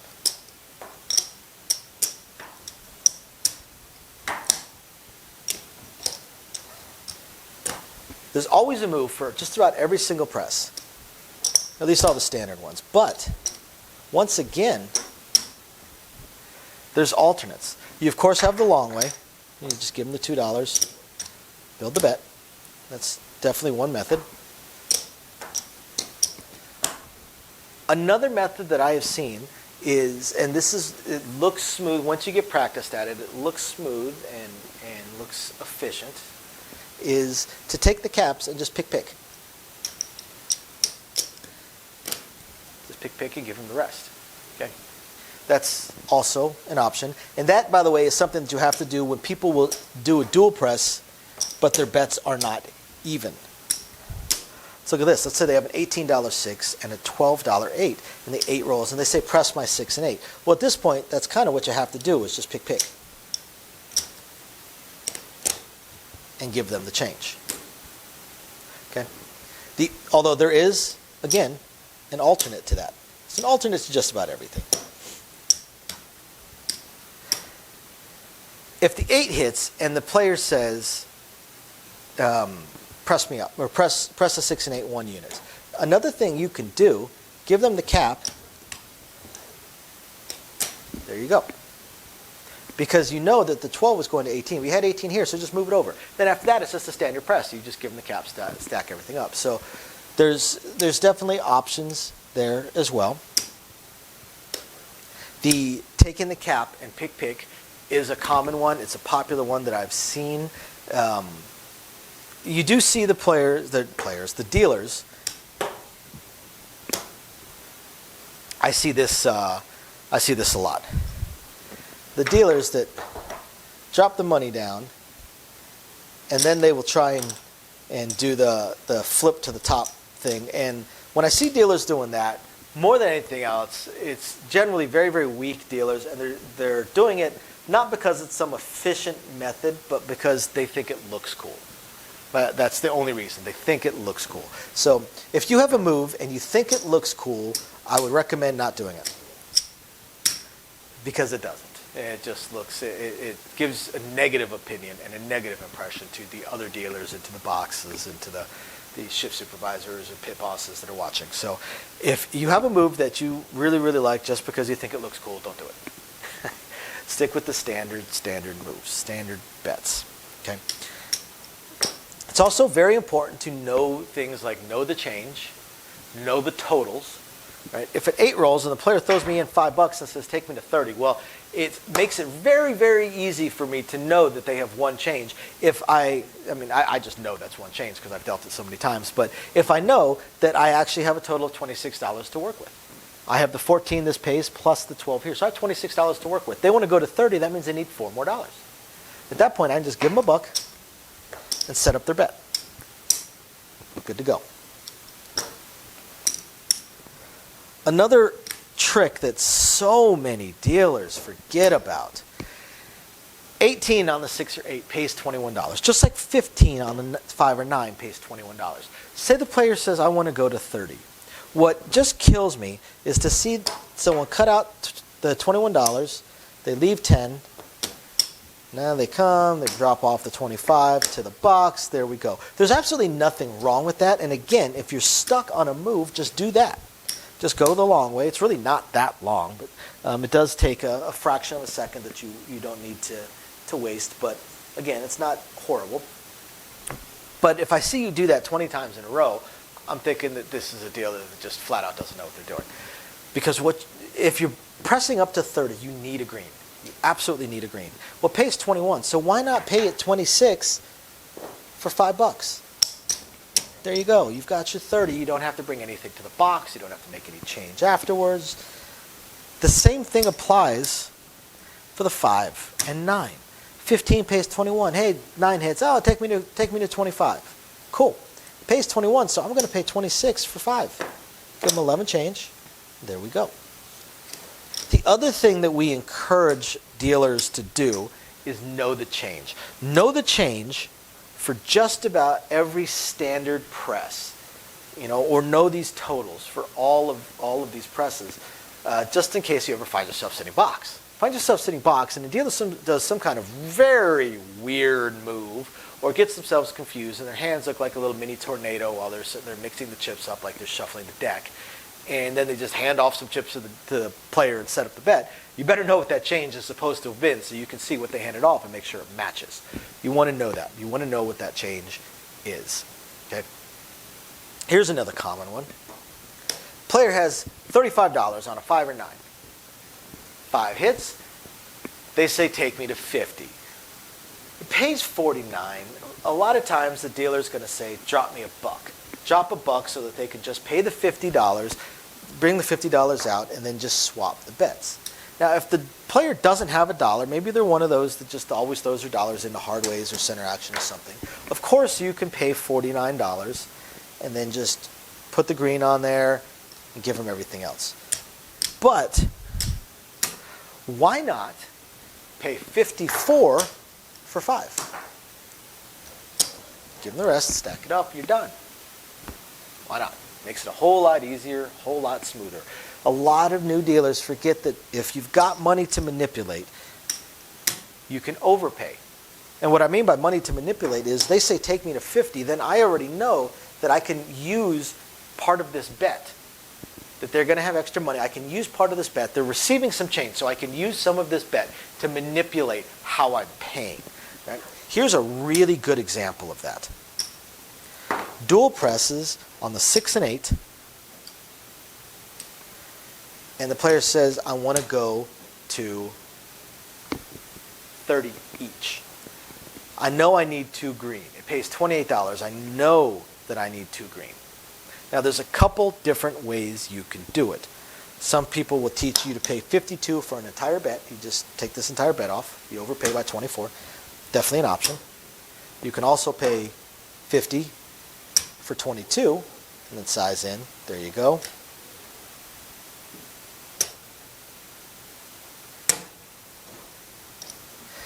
The other thing you can do, I have seen this, is you can pay 55 for 27. That way, you're not giving them a huge stack of 1s or 5s. So I hope you guys find this interesting, illuminating, enlightening, or at least just plain fun or interesting. We thank everybody for watching. Thank you for tuning in. We'll catch you next time. Bye now. Okay, everybody, and as promised, all the usual blah blah that I try and do at the beginning of the video, we're going to go ahead and put near the end of the video. And here we go. So thank you, everybody, for your usual patronage. All of you that are patrons of ours, we very, very much appreciate it. Thank you, everybody who's been buying us a cup of coffee. Love to say it's going to coffee right now, but this month with the entire family out for COVID, it's honestly going to Bill's and probably the kid's birthday in a week. But we definitely appreciate it. We're going to continue working on these live streams. I know you guys have seen some of them popping up. Just got to figure out the look of it, and some of the audio is still giving me issues. But hopefully we'll be getting those live streams and the craps tournaments going as soon as possible. Really just going to depend on scheduling. My schedule changed, Amy's schedule changed, kids' school schedule is fun. So once we figure out exactly how all those schedules are going to work, we'll let everybody know. And otherwise, please continue emailing us with anything you would like to see videoed. And again, thank you everybody for tuning in. We appreciate every single one of you guys. We'll catch you next time. Bye now.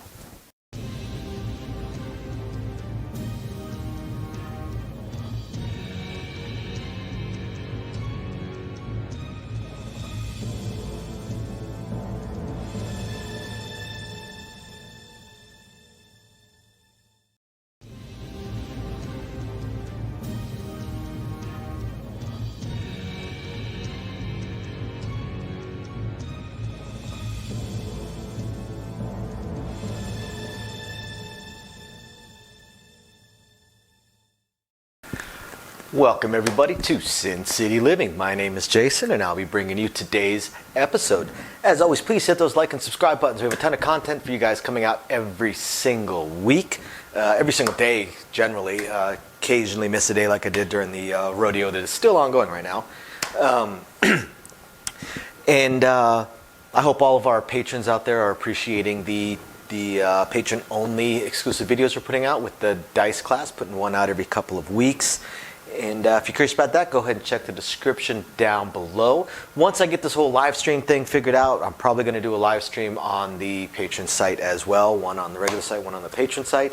I do have the new computer for it. Theoretically, I have everything ready. I'm just so busy currently with this rodeo.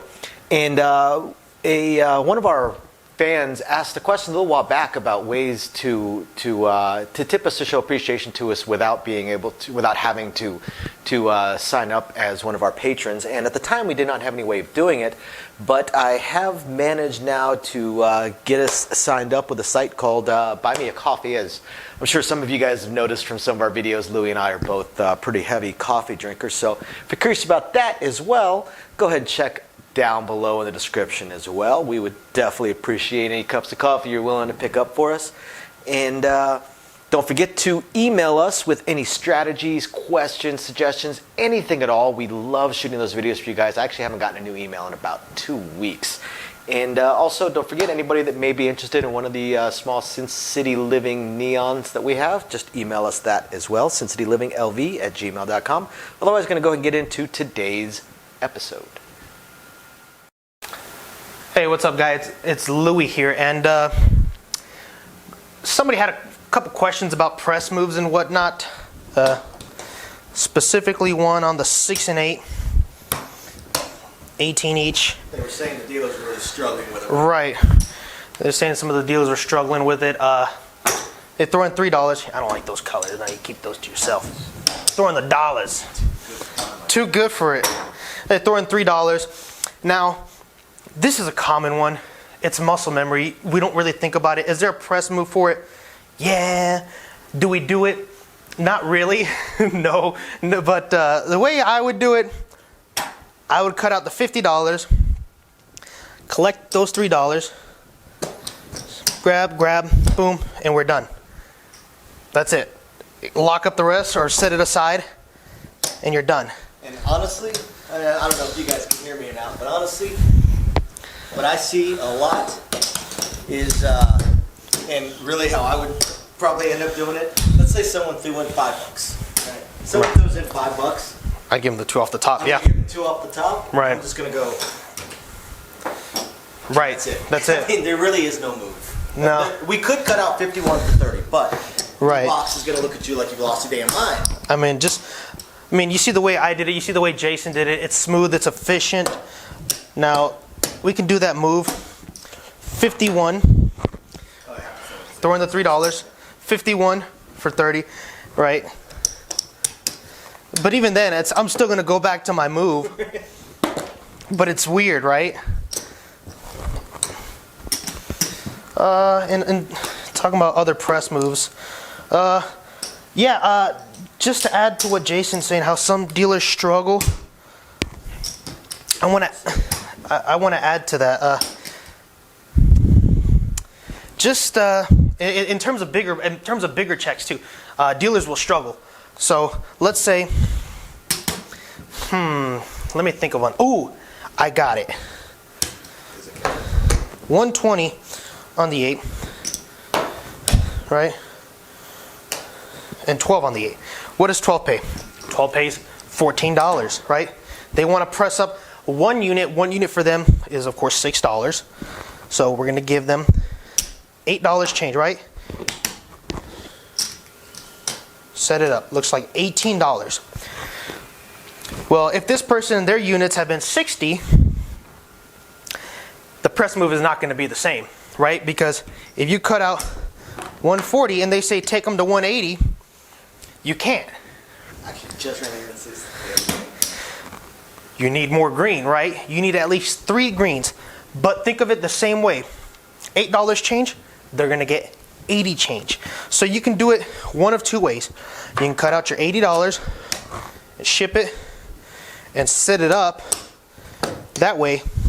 You can do it that way, or you can cut out what you need. You can do it this way and set up your cut it all out in the cum. Set up your 180. Now that's not the way I would do it. 150 for 10. That is the way I would do it. I would cut out 150 for 10. I have this $80 change. You're done. And what is the cap? $30 is the cap. Now you wouldn't set it up that way. I would just set it up like this. I mean, you can. 30 is the cap, so you could set up a $30 cap, but it just looks awkward. I mean, look at that. Like, you can't even see the black underneath this. Boom, you're done. So that's another way to do these press moves. Think of them the same. As long as you know the change for the smaller denominations, you're going to know the change for the higher denominations. Okay? Don't overthink it. Jason had one 42 to 90. That's what it was. This was so easy. $42, right? What's a common press move that you see? 50 for 1, going to 60, $30 change. If they want to go to 90, how much more do they need? $30. Oh, hey, look what I have here, $30. So now, oh, too much. There we go. So what do? 50 for 1, going to 90, $1 change, right? You're done. Get a basic understanding of what you have. And I still practice all the time at home. I practice on my kitchen table. I don't deal with these denominations anymore. I haven't dealt anything below a quarter in quite a while. So I get not necessarily flustered, but when Jason and I were talking a few minutes ago, he talking about the 18 each on the 16. I think I said drop me $4 or something like that. He goes, it's 3. And I go, oh yeah, it is. It didn't click with me because I haven't dealt that in a while. Now that's why it's also good for me to keep practicing these moves. So you guys should practice these moves, get a basic understanding of what you have. Okay? So I'm going to go right here. 6 and 8. Right? 6 pays how much? 6 pays $7. $1 change. $1 to $12. Here, I'll do 60 just to be. 6 pays how much? 7. 60 pays 70. Going to 120. 10 changes. Add a 0 behind it. And you're done. Okay? Think of it that way. Here in Las Vegas, every casino has different maximums.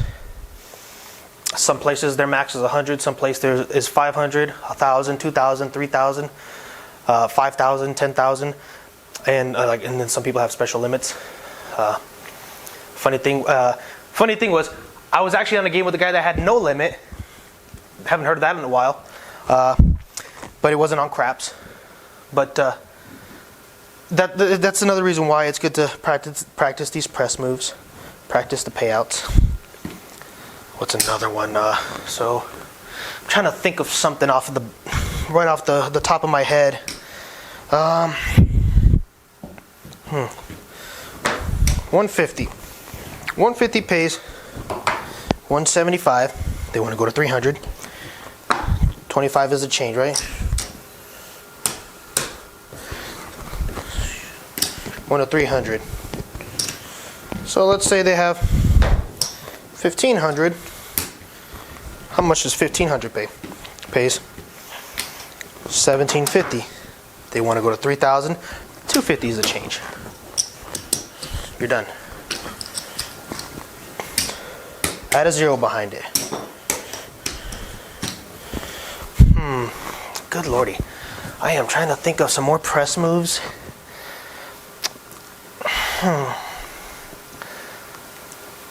What's a good one? Oh, this is one I haven't seen in a long time. 18 on the 6, or the 8, whichever. And they say, take me to 30, and they throw you $1. I haven't seen this one in a long time.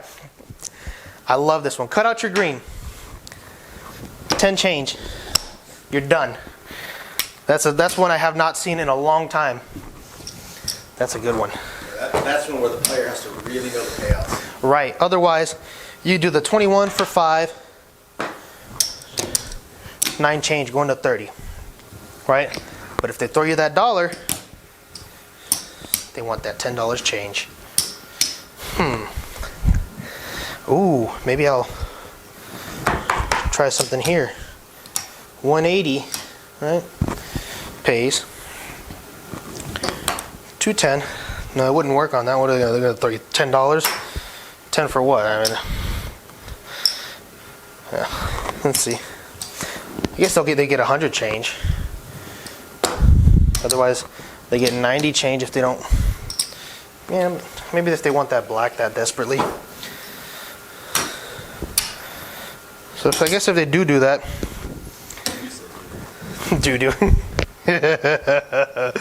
pays 210. If they throw you $10, you give them 100 change.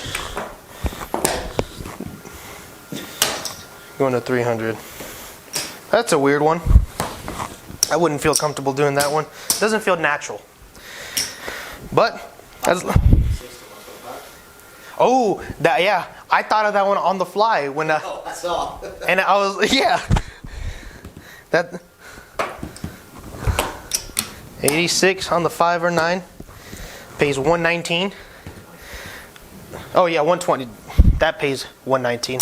That pays 120. I cut out 125 for 5. Set them up with 125. That was a weird one. I thought of that one on the fly.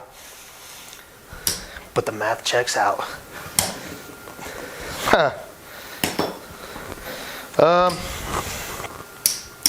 Common one. On the 6 and 8. If it's a 150, they want to go all the way up to 300. 200 for 25. Quarter change. That also works at 125 on the 9. Yes, it does. 125 on the 9. 200 for a quarter. Going to 300. Another weird one. Oh, not weird. That's a common one, I should say. How about $600 6? Take it at 9. Ooh. Yeah, you gotta cut out what you need. Just ran into this one the other day. 400 change. And the dealer did the same thing. They cut out but they actually got all the way up to come. They cut out the white 500. Yeah. And then went, That's actually a common one that I see. Ooh, I had a really tough one that I was on a reserved game and I had 2 players on my side playing big money and 2 of them playing decent money, and on the other side was their grandkids playing the $10 action. So I had working stacks up to the $5,000 checks. And the dealer was just running me over, and I was trying to book the action because it's a reserve game, and they're a little bit older, so they need time to set the bets up in them. And the stick man ended up getting a little bit of a grilling because hey, we're on a reserve game. What's your rush? We got a full game. I got big action. Somebody threw me an extra. They threw me 400. They said, give me an 8. I said, bet. The dice roll. Boom. What rolls? An 8. And for whatever reason, I could not think of what it paid. It pays 466, and for whatever reason, I just couldn't figure it out because the dice were already about to move, and I had another 3 people to pay, and one person was already here. This person was here, and this person was not that one, not there. 750 was here, and I'm like thinking, okay, well, because they were pressing. One guy was pressing 150 every other, and then this person was just betting whatever. So I was like, oh, what does it pay? What does it pay? I looked over at the box and said, oh, what does it pay? He goes, oh, no, it was like this. That's what it was. And then I knew what the 500 paid. That's just instinct. But that one got me. I asked. I looked over the box. What does 400 pay? 466. I cut out the 466, and then because I couldn't figure that one out, like before I could pay, he goes, he goes 583, and I'm like, I knew what that one paid. And then I kept on continuing, but sometimes you'll get people that they want to press, and they'll do things that you haven't seen. Yeah, press me $100 or do this. One guy was pressing 150 every roll, so he throws me $50. Says so. Set him up to 750, 600 change. Now what does 750 pay? Well, I wasn't clicking with me, so I cut out 875 because in the way I thought of it, 700 plus 175. He wants to go up another 150. What does it go up to? 900. You're done. Cut it all out in the cum. Oh, shoot. Cut it all out in the cum. So if you ever get stuck and don't know a press move, don't worry about it. As long as you cut it out in the cum, you're good to go. And don't be afraid to ask the boxman what it pays. That's their job. If they don't know what it pays, they're probably not a good boxman. Probably shouldn't be sitting box. Now, don't get me wrong. Sometimes a boxman will hit something odd too, and they have to really think about it. It happens to throw the box off when your responsibility is the other side of the table. So I'm watching like 8 bets on the other side of the table, right? And then I'll have the dealer go, "What does 8-10 pay?" What pay? And I'll turn around and look, and I'm like, well, then the stick man should help out. Now I actually have to stop and think about it. Right. My side of the table, I've already thought about it. Just like when I was dealing, I Right. always know what the oddest bet pays. But yeah, he turned around, and Louis will know. He was sitting box. He'd watch on one side of the table. Yeah. Then all of a sudden they're like, "Hey, what does that pay? $922.09 pay." Oh, what? Like, Yeah. how the hell did you end up with? Oh, Jesus, hold on. Yeah. Yeah, you get stuff like that all the time. I've been dealing, like I said, everything I've been dealing has been a quarter and up. Quarter, so 25, 50, 100, 200, 500, 1,000 to reserved. And it does not matter what they're playing. You're going to get some odd amount, whether it's a $5 game, a $3, you're going to get something weird. I remember one time I had a guy bet 8 on the 9. And what did I pay him? I paid him $10. I was going to say that's what that. And he goes, and he was making a big deal about it. The guy, I'm like, fuck, $10. He goes, 7 plus 3 is $10. He goes, and then it took my stick man to be like, no, 3 pays 4. I'm like, oh fuck, that's right. The guy made a big deal about that dollar, but I mean, he knew what he was doing. He was stroking. I mean, 8 on the 9. Come on now. That's just me ranting about press moves and whatnot. If you guys have any questions on specific press moves, whether it's $5 game, $3 game, to the high-end games, whatever, ask away, shoot us an email, leave a comment, and we'll figure it out. I'm Lou here from Sin City Living. Thanks for the coffees, everybody. Thank you for that coffee, baby. Bye now. Bye. So, as I promised, I wanted to go over very briefly our upcoming attempts at a third test live stream. So what's happened so far? The first test live stream just flat didn't work. The problem that I had was was an equipment problem. I had an equipment problem in that the equipment that I was using to translate the camera into streamable video to the computer required a better USB port than the computer I was using at the time. So that one just flat failed because it would not translate into the computer. The computer would not pick it up, would not read it, so I wasn't able to live stream it. So then, as I was looking through, because I'm a little bit of a tech head, as I was looking through all of my other stuff, because I do have 4 laptops here and 3 computers, I did find one that actually did have the newer style USB port. Unfortunately, it was actually my oldest laptop, but I figured, what the heck, let me give it a shot. What's the worst that can happen? And this time around, when I fired everything up, the video was actually translating onto the computer, so things were looking better. But then when I attempted to live stream, the computer was not powerful enough to be able to translate it and then upload it sufficiently. So it basically just uploaded a blank screen for the live stream. So what I am going to have to do is, and I'm already looking into all of my options, I'm going to upgrade my computer so I can add, what, a 7th, 8th computer to my household. And I'm going to go much, much higher, and I'm going to get a computer that is far more than I need for this, far, far, far more powerful than I need for this. That way, any future upgrades that I may do, the computer will be able to handle it. So unfortunately, this computer is going to cost me about 25% more, about 25% of what I've already laid out in all the equipment for this channel. So it wasn't something I could just instantly buy. I'm probably looking at Black Friday or Cyber Monday.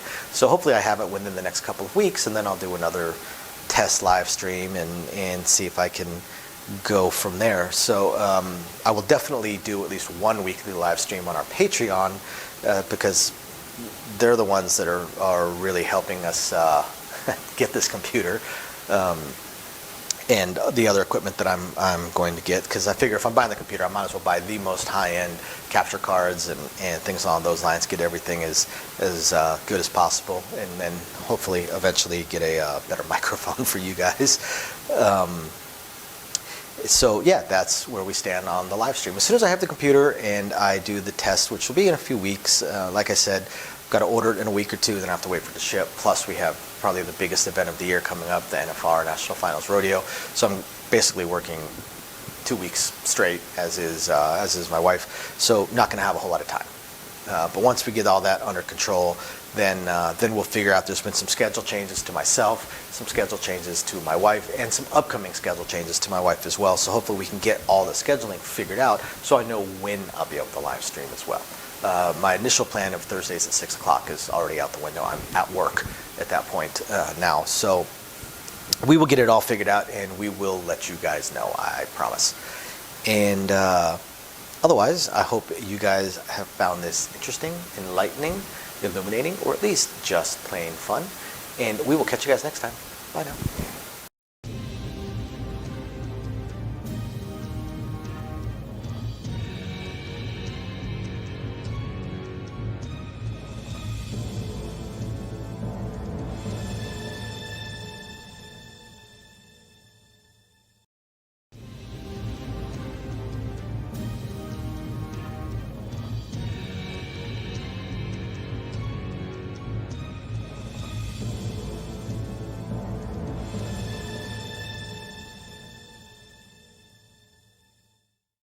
Hello everybody, and welcome to Sin City Living. My name is Jason. I'll be bringing you today's episode.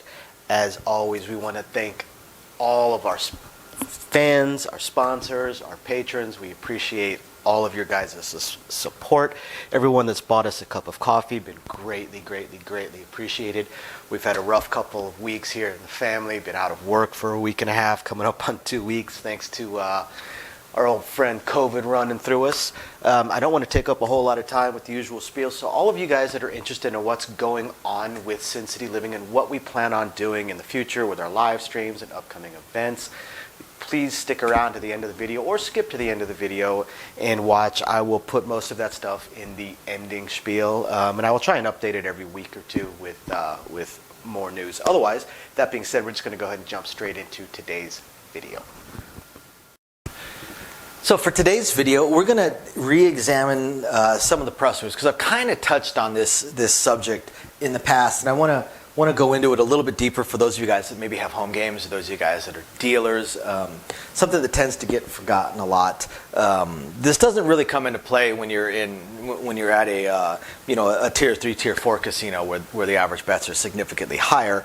But for the majority of casinos, this is going to come into play. And I'm going to deal with the dual presses on the 6 and 8. So real fast, I want to show you guys how these presses work. And I'm going to start with $10 minimum bet, since the $5 tables are next to impossible to find. So dual presses means they're pressing both of them 1 unit.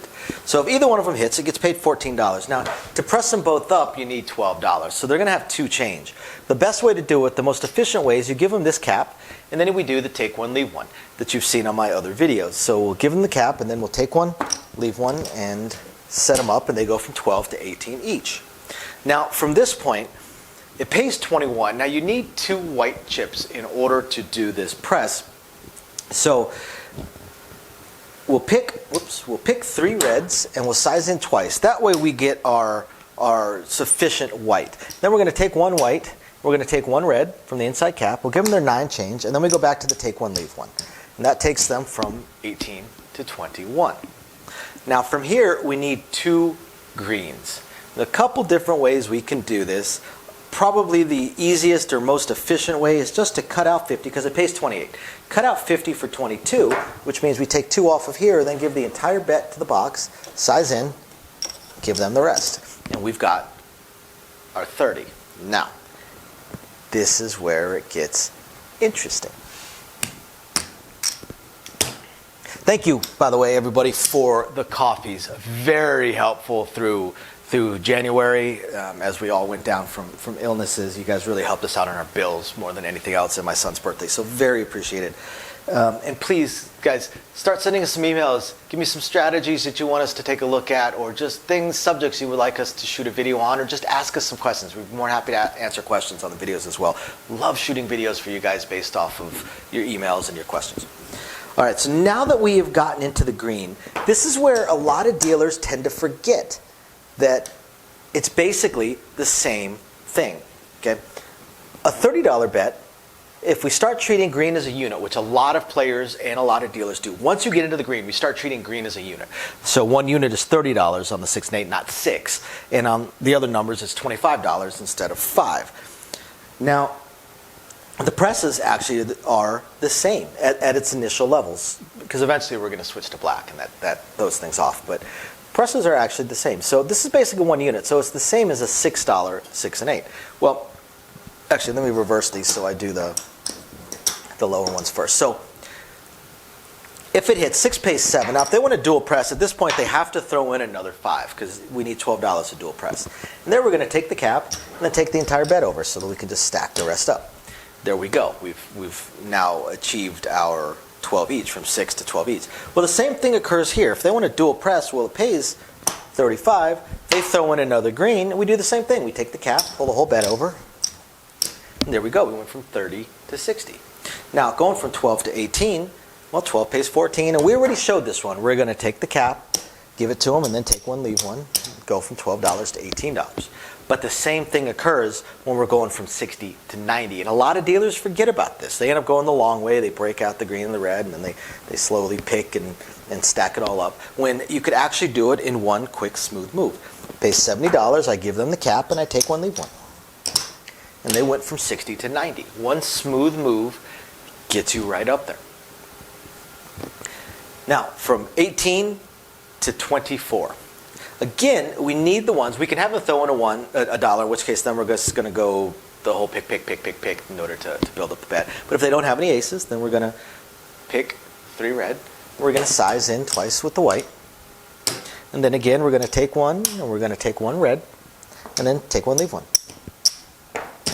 And that takes us from 18 to 24 in one smooth move. Well, the same thing occurs in 90 to 120.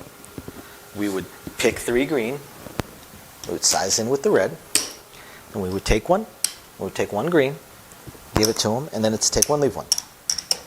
And we end up at 120. Now from here we're going to convert into the blacks. So now the presses don't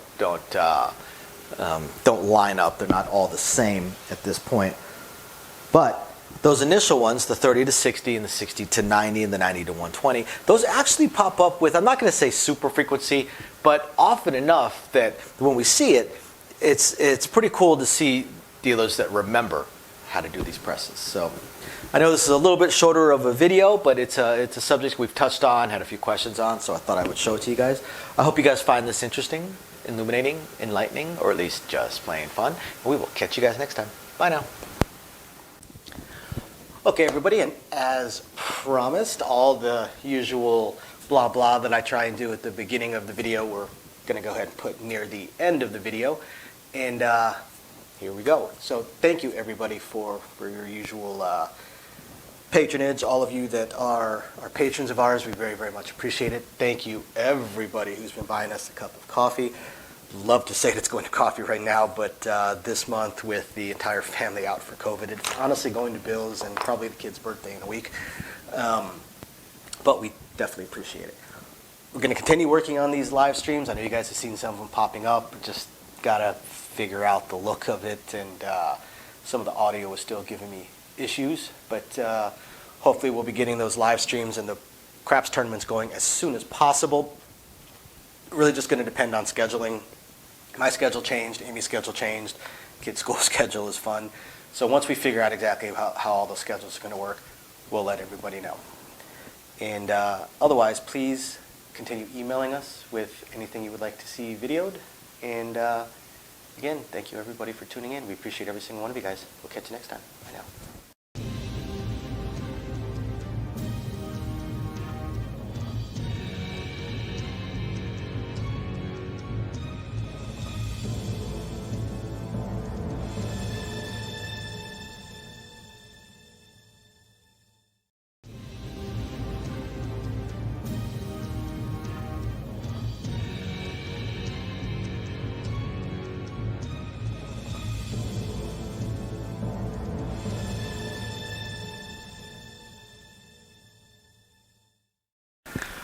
Welcome everybody to Sin City Living. My name is Jason and I'll be bringing you today's episode.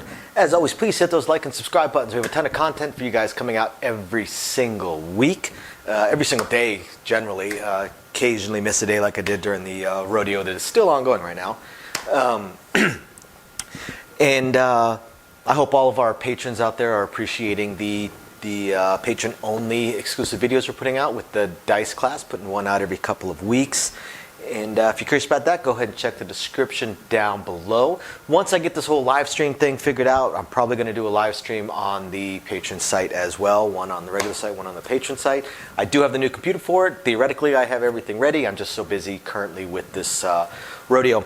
And one of our fans asked a question a little while back about ways to tip us, to show appreciation to us without having to sign up as one of our patrons. And at the time we did not have any way of doing it, but I have managed now to get us signed up with a site called Buy Me a Coffee. As I'm sure some of you guys have noticed from some of our videos, Louie and I are both pretty heavy coffee drinkers. So if you're curious about that as well, go ahead and check down below in the description as well. We would definitely appreciate any cups of coffee you're willing to pick up for us. And don't forget to email us with any strategies, questions, suggestions, anything at all. We love shooting those videos for you guys. I actually haven't gotten a new email in about 2 weeks. And also, don't forget, anybody that may be interested in one of the small Sin City Living neons that we have, just email us that as well, sincityliving.lv@gmail.com. Otherwise, going to go ahead and get into today's episode. So for today's video, I want to answer a question that was emailed to us. And thank you very, very much for sending us this email. This email comes from Jeff. We appreciate all those emails. It's so much fun to shoot these videos for you guys based off your emails. So I'm really, really happy they've started coming back in again. Thank you, by the way, everybody, for the cups of coffee you have bought us. I live off coffee, nicotine, and my whole airborne spite. So hopefully I'll be able to show you guys to feature some different coffees. I've already decided what I'm going to try and do when I can. Again, I'm really busy. Is buy different coffees and just kind of feature them just for fun. I mean, you guys are helping us out, and I want to make it at least somewhat interesting for you guys. But again, thank you very much. So for today's email, Jeff sent me a question. It's based off the power presses. So let's take a look at his email. So it starts out with, if you are the shooter, are you also placing the point? If I am playing the power press, absolutely I am placing the point. I will do my place bets, and then I will have a minimum bet, pass line bet, and I won't even do odds. Because I am all in on the place bets. I am power pressing on the place bets only. Because that's where the power press is. I can't shoot straight for table max with the pass line. I mean, I can, but it's so much, again, the place bets are so much easier to control. So, and there's so much more standard. So I'm always doing place bets. He says, if not, then say the point is 6. What would I do if they roll a bunch of 9s and you get it pressed up to 750 and then you hit the 6? And then on the come out roll, you roll a 9. Now, see, this is where it gets interesting. That is one of the things that is so ungodly irritating when you are power pressing. So let's say I start out on a $10 table, okay? And then we just come up with some random stuff here. Let's say some various things have rolled. And for whatever reason, the 9 rolled a whole bunch of times, right? So I hit a winner 6, I get paid there, I press up to 120, turn off, and then but my 9 is at $750. That pays me $1,050. And then the come out roll comes and a 9 rolls, and it's like, oh my God, I could have gotten paid on that. Now, I don't work on the come out roll most of the time. Sometimes I do, absolutely. But when I've got a $750 9, I'm not working on the come out roll. Because a lot of the super long rolls that I've seen, a big part of the element of luck that affects it is the fact that the 7s that do come out on the come out roll. So I tend to avoid working on the come out roll. But here's what I will do. Now, this costs you a little bit of money. But I have a $750 9, right? And we're coming out. Now, the rest of these bets, excuse me, the rest of these bets are not super high, so I'm not too worried about these. I honestly don't care. In fact, what I may do, because these are still low enough, is I may say work all my bets except the 9. Because a winner 7 that would cause everything to lose wouldn't really upset me all that much. Maybe because these are in the black, I may choose not to. But if I was still in the greens or in the reds, I would definitely say, hey, you know what, work them. But what I might do, this pays me $1,050 if it were to hit. So what I might do, and this costs you a little bit of money, but I might say on the come out roll, I want to hop the two-way 9s for $150. $150. If on the come out roll, a 9 rolls, you know how much that hopper pays me? Well, it pays 7 times the bet because you're doing a two-way split. 7 times 100 is 700. What's 7 times 50? 350. Guess what? I just got paid $1,050. And since I would probably take this down, I actually got paid $1,200. That's not too bad. And it makes up for that miss. It's not actually the point of the question he's asking, but I wanted to show that to you guys because that is something that I would most definitely do.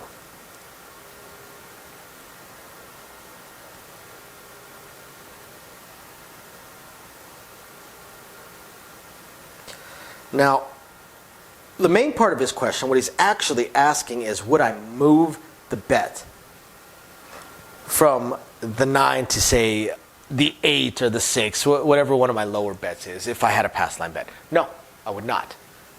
And in fact, when that hopper hit, I would do the exact same thing as if the 750 hit. And I would say, take me to a $2,000 9. I would still keep up with my power press and do whatever I need to do. The whole point behind the power press is not to catch that hour-long roll where every number hits a whole crap ton of times. The actual point of the power press is to catch the 15-minute roll where one particular number hits more than is statistically likely. So I don't need the hour-long roll. I don't need the 2-hour-long roll. All I need is the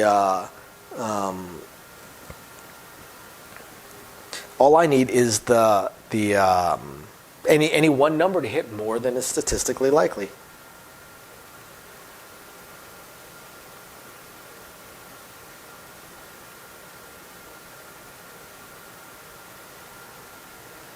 That's what I am going for. So, of course, I'm going to power press it. And let's see, what's the next part of his question? So, if the 9 were to hit again, of course, that's breaking the statistics. I win a relatively small pass line bet. That's why I would not move it. So, yes, absolutely, I would keep it. That's what he is asking. Would I keep the 750 on the 9? Yes. 100%. No question. And let's see if he asks any other questions. Here's one thing. I'm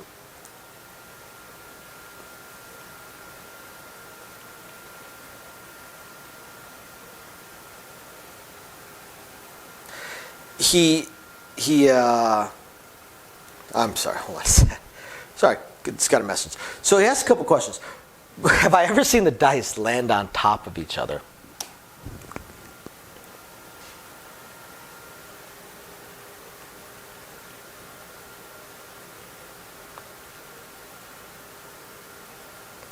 Yes, I have. Is this a valid roll? Actually, no. Strangely enough, you would think it would be, because all we have to do is move the die to see what the other one landed as. But oddly enough, this is one of the few cases where it can land somewhere on the layout and it is not a roll. This would be called a no roll. And as soon as they call it a no roll, the stick person is going to smack the dice so that there can be no questions, no issues, nothing that happens. It's kind of weird. That's one of the weird ones because, okay, you guys can't see my working stack. So my working stacks that are back here behind these numbers, right?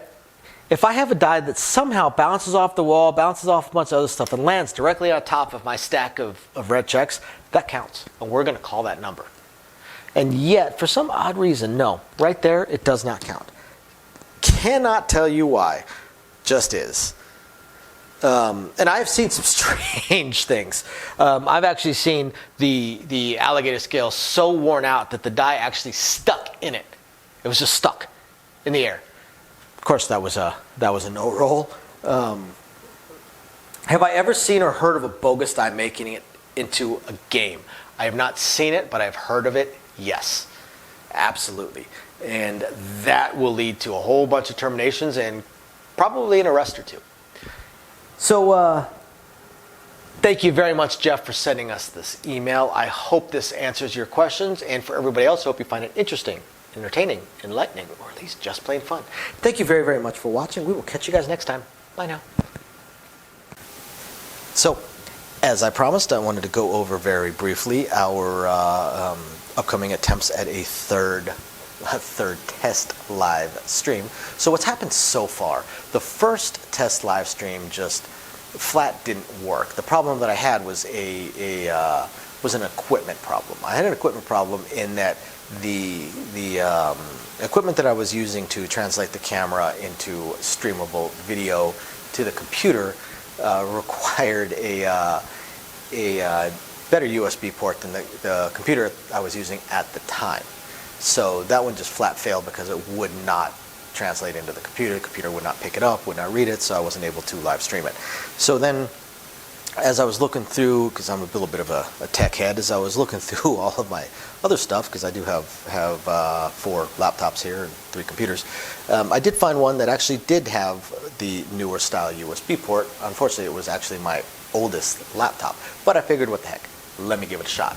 What's the worst that can happen? And this time around, when I fired everything up, the video was actually translating onto the computer, so things were looking better. But then when I attempted to live stream, the computer was not powerful enough to be able to translate it and then upload it sufficiently. So it basically just uploaded a blank screen for the live stream. So what I am going to have to do is, and I'm already looking into all of my options, I'm going to upgrade my computer so I can add, what, a 7th, 8th computer to my household. And I'm going to go much, much higher, and I'm going to get a computer that is far more than I need for this, far, far, far more powerful than I need for this. That way, any future upgrades that I may do, the computer will be able to handle it. So unfortunately, this computer is going to cost me about 25% more, about 25% of what I've already laid out in all the equipment for this channel. So it wasn't something I could just instantly buy. I'm probably looking at Black Friday or Cyber Monday. So hopefully I have it within the next couple of weeks, and then I'll do another test live stream and see if I can go from there. So I will definitely do at least one weekly live stream on our Patreon because they're the ones that are really helping us get this computer. And the other equipment that I'm going to get, because I figure if I'm buying the computer, I might as well buy the most high-end capture cards and things along those lines, get everything as good as possible, and then hopefully eventually get a better microphone for you guys. So yeah, that's where we stand on the live stream. As soon as I have the computer and I do the test, which will be in a few weeks, like I said, I've got to order it in a week or 2, then I have to wait for it to ship. Plus we have probably the biggest event of the year coming up, the NFR National Finals Rodeo. So I'm basically working 2 weeks straight, as is my wife. So not going to have a whole lot of time. But once we get all that under control, then we'll figure out. There's been some schedule changes to myself, some schedule changes to my wife, and some upcoming schedule changes to my wife as well. So hopefully we can get all the scheduling figured out so I know when I'll be able to live stream as well. My initial plan of Thursdays at 6 o'clock is already out the window. I'm at work at that point now. So we will get it all figured out, and we will let you guys know, I promise. And otherwise, I hope you guys have found this interesting, enlightening, illuminating, or at least just plain fun. And we will catch you guys next time. Bye now.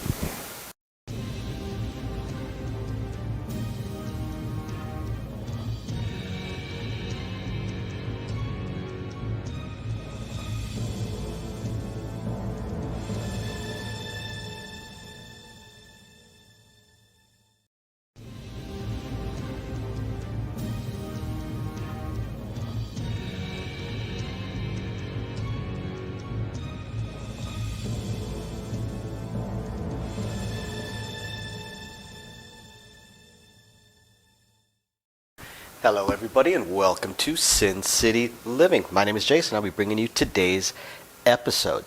As always, we want to thank all of our fans, our sponsors, our patrons. We appreciate all of your guys' support. Everyone that's bought us a cup of coffee, been greatly, greatly, greatly appreciated. We've had a rough couple of weeks here in the family, been out of work for a week and a half, coming up on 2 weeks, thanks to our old friend COVID running through us. I don't want to take up a whole lot of time with the usual spiel, so all of you guys that are interested in what's going on with Sin City Living and what we plan on doing in the future with our live streams and upcoming events, please stick around to the end of the video or skip to the end of the video and watch. I will put most of that stuff in the ending spiel, and I will try and update it every week or 2 with more news. Otherwise, that being said, we're just going to go ahead and jump straight into today's video. Okay, everybody, so for today's video, I want to re-examine something that we have talked about in the past, but it's something that I still see people confused about almost every single day. And that would be, well, before I get into exactly what the bit is, what happens, what I see every single day is I see people come up to the tables And they're playing around, they're messing around with their chips instead of paying attention to the game, especially after a 7 out, messing around, organizing, counting, whatever, not paying attention. And then they hear dice out, and they start fumbling with their chips. They grab them, they start to go down, then they pull it back up because they're at least aware enough of the dice to get their hands out of the way. So the dice land, we set a point, and they just put the chips back in the rail. The thing is, because they don't realize that, yes, you can still come down on the pass line. And then you still can come down and put odds. Is that the best bet after there's a point established? It really isn't. A place bet, placing the point is a better option. But you still are allowed to do it. You can still do it. And it actually applies to other bets as well. Because what other bet is basically identical to a pass line bet? A come bet. The come bet. Just like you can still come down onto the point afterwards, you could also pick your points with a come bet. Thank you, everybody, by the way, for the coffees. Extremely helpful during January. You guys helped pay a bunch of our bills, to be honest, while we were out with illness, and paid for my son's birthday. But we're getting back into the coffees. Today's coffee is a Dunkin' Donuts hazelnut blend. I love the hazelnut stuff, so it's pretty awesome. And please, guys, send us some emails. I've gotten very few emails as far as videos we can shoot for you guys and questions and things that you would like to see. So please send those to us. Now, come bets. So instead of coming to the come, letting the dice pick your number for you, and then moving to whatever number rolls, you can say, I want to put the 5, okay, with 20 odds. You got it. You are allowed to skip through the come. Just like you can come down onto the pass line after there is a point established, basically picking your point, you can do the same thing with a come bet. Now, why is that? Well, the reason for that is because the come right in here, when you have a bet in here, it's the exact same thing as a pass line bet when there is no point marked, right? So it wins on a 7 or an 11 and it loses on a 2, 3, or 12. And therein lies the rub. That's the key. It wins on a 7, 11, loses on a 2, 3, or 12. So it has 8 combinations of the dice that it will win and 4 combinations of the dice that it will lose. So it's a 2-to-1 favorite to win just within its win-loss combos. Now, once it gets to a point, then, it just depends on the actual odds. So, of course, it's going to favor the casino to allow you to skip directly to where the odds are now against you. Because this part right here, the odds, this is an even money bet. This basically is invisible as far as the casinos are concerned because over the course of time, they break even on that. It's the flat bet that matters as far as the casino is concerned. And you are now no longer favored. When you're in the come, you have a slight advantage. Once you get to the number, you no longer have an advantage. So of course, they're going to let you skip that portion of the bet where you have an advantage. I mean, why not? Why should they force you to bet in the area that favors you? Now, here's the thing. This really cracks me up. Most people that know the game will tell you once there is a point, instead of coming down with a pass line bet and odds, to just place the point. To just place the point because it works out better for you. It makes you more money.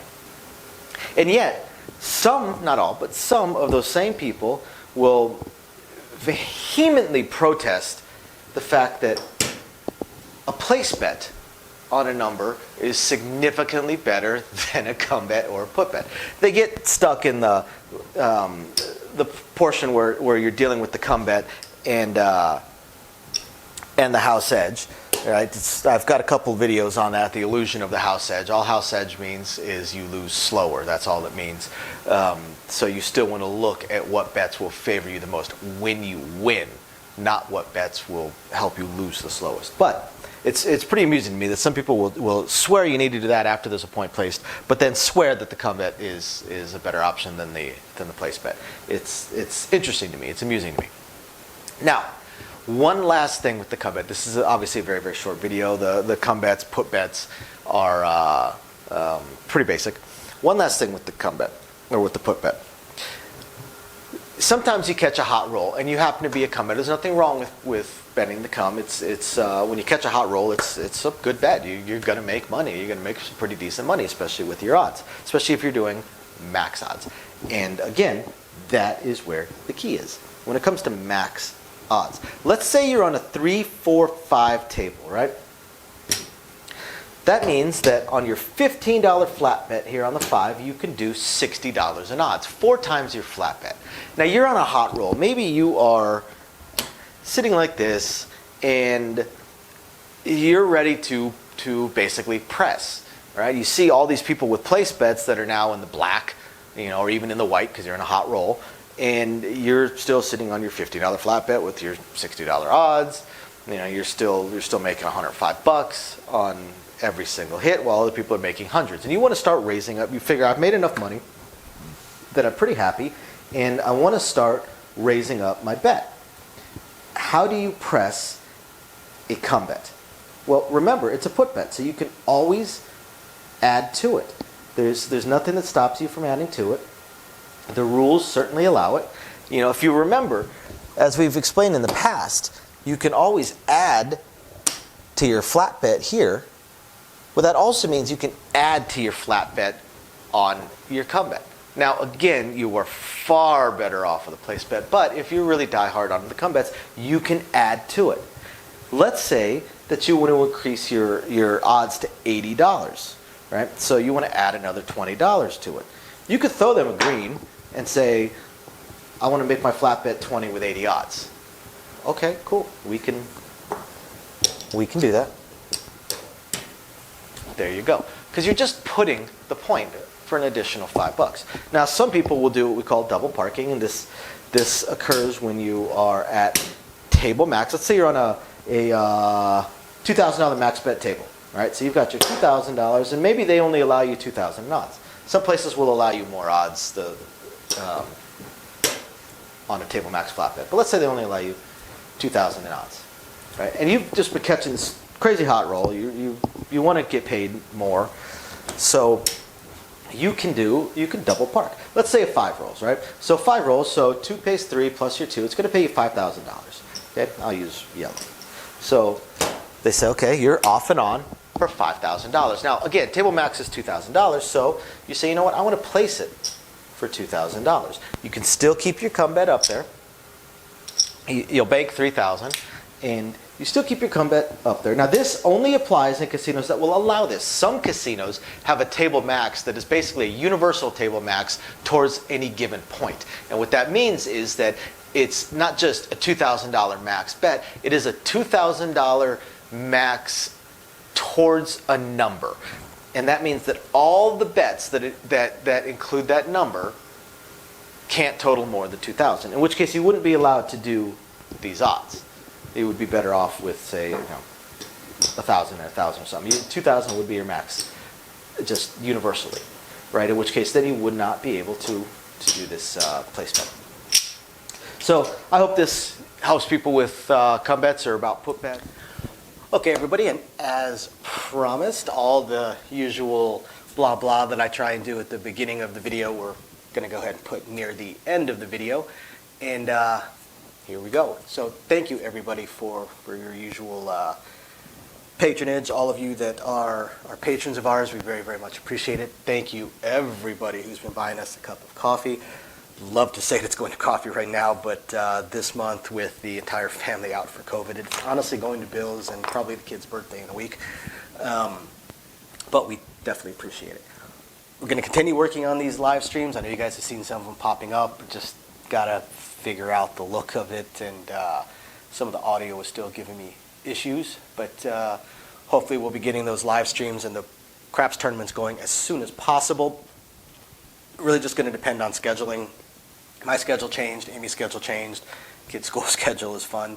So once we figure out exactly how all those schedules are going to work, we'll let everybody know.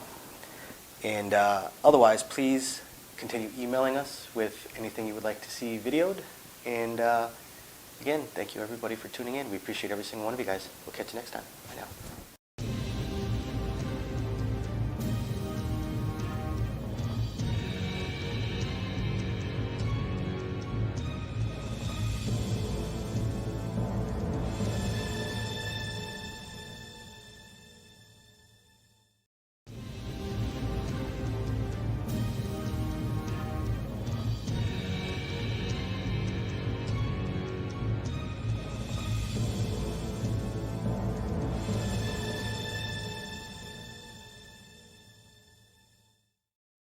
Hello, everybody, and welcome to Sin City Living. My name is Jason. I'll be bringing you today's episode. As always, we want to thank all of our fans, our sponsors, our patrons. We appreciate all of your guys' support. Everyone that's bought us a cup of coffee, been greatly appreciated. We've had a rough couple of weeks here in the family, been out of work for a week and a half, coming up on 2 weeks, thanks to our old friend COVID running through us. I don't want to take up a whole lot of time with the usual spiel, so all of you guys that are interested in what's going on with Sin City Living and what we plan on doing in the future with our live streams and upcoming events, please stick around to the end of the video or skip to the end of the video and watch. I will put most of that stuff in the ending spiel, and I will try and update it every week or two with more news. Otherwise, that being said, we're just going to go ahead and jump straight into today's video. So for today's video, I want to answer some questions that I get a lot in the comments and in emails on ratings. Now, I know we've filmed a few videos on this stuff before. Our longtime subscribers, I know you guys have seen these before. But for our newer subscribers, because we've already crossed over 300 videos, and people are not going back through watching every single video, so we are going to hit repeats on some of these subjects every so often. And this one is one that tends to come up a lot. So I thought I'd go ahead and give some more information on it or dive back into it. Thank you, everybody, very much for the coffees. I cannot tell you how much we appreciate those tips and support. This month, with the whole family going down with illness, me twice, our income took a massive hit. So those coffees you bought us actually went towards bills and towards my son's 6th birthday party and his really cute Baby Yoda birthday cake. Moving forward, they will definitely go back into the coffees that we feature on the channel. Thank you again, everybody. It's very appreciated. The help was huge. It was absolutely huge. So, ratings with craps. So the first thing I want to say, when it comes to ratings in the casinos and people that are playing for comps, go play slots.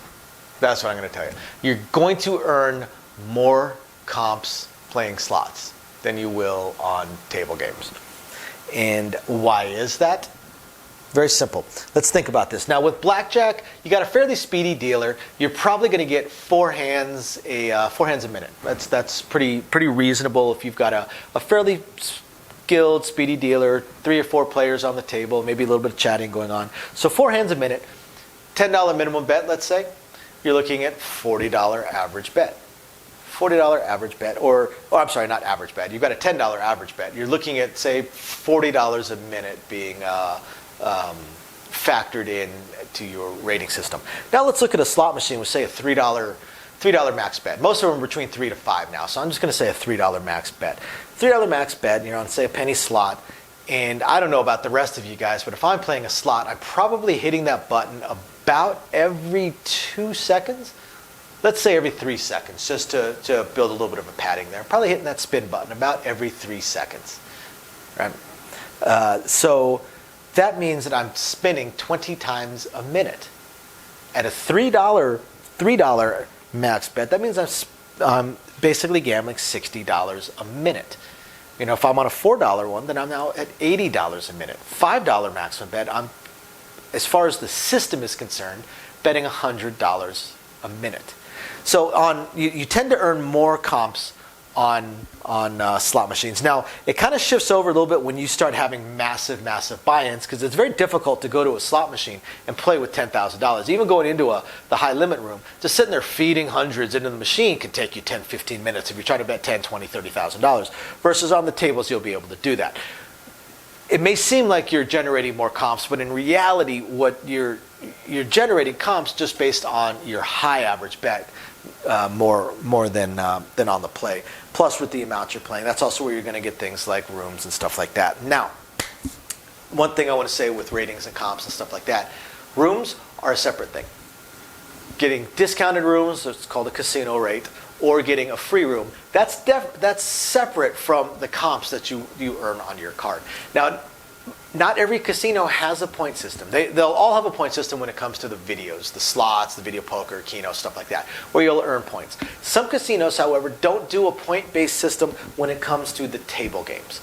Instead, it just tracks your play. It just tracks your play, and if you want a comp, you go up and ask. You go up and ask, and they will just take a look at your play.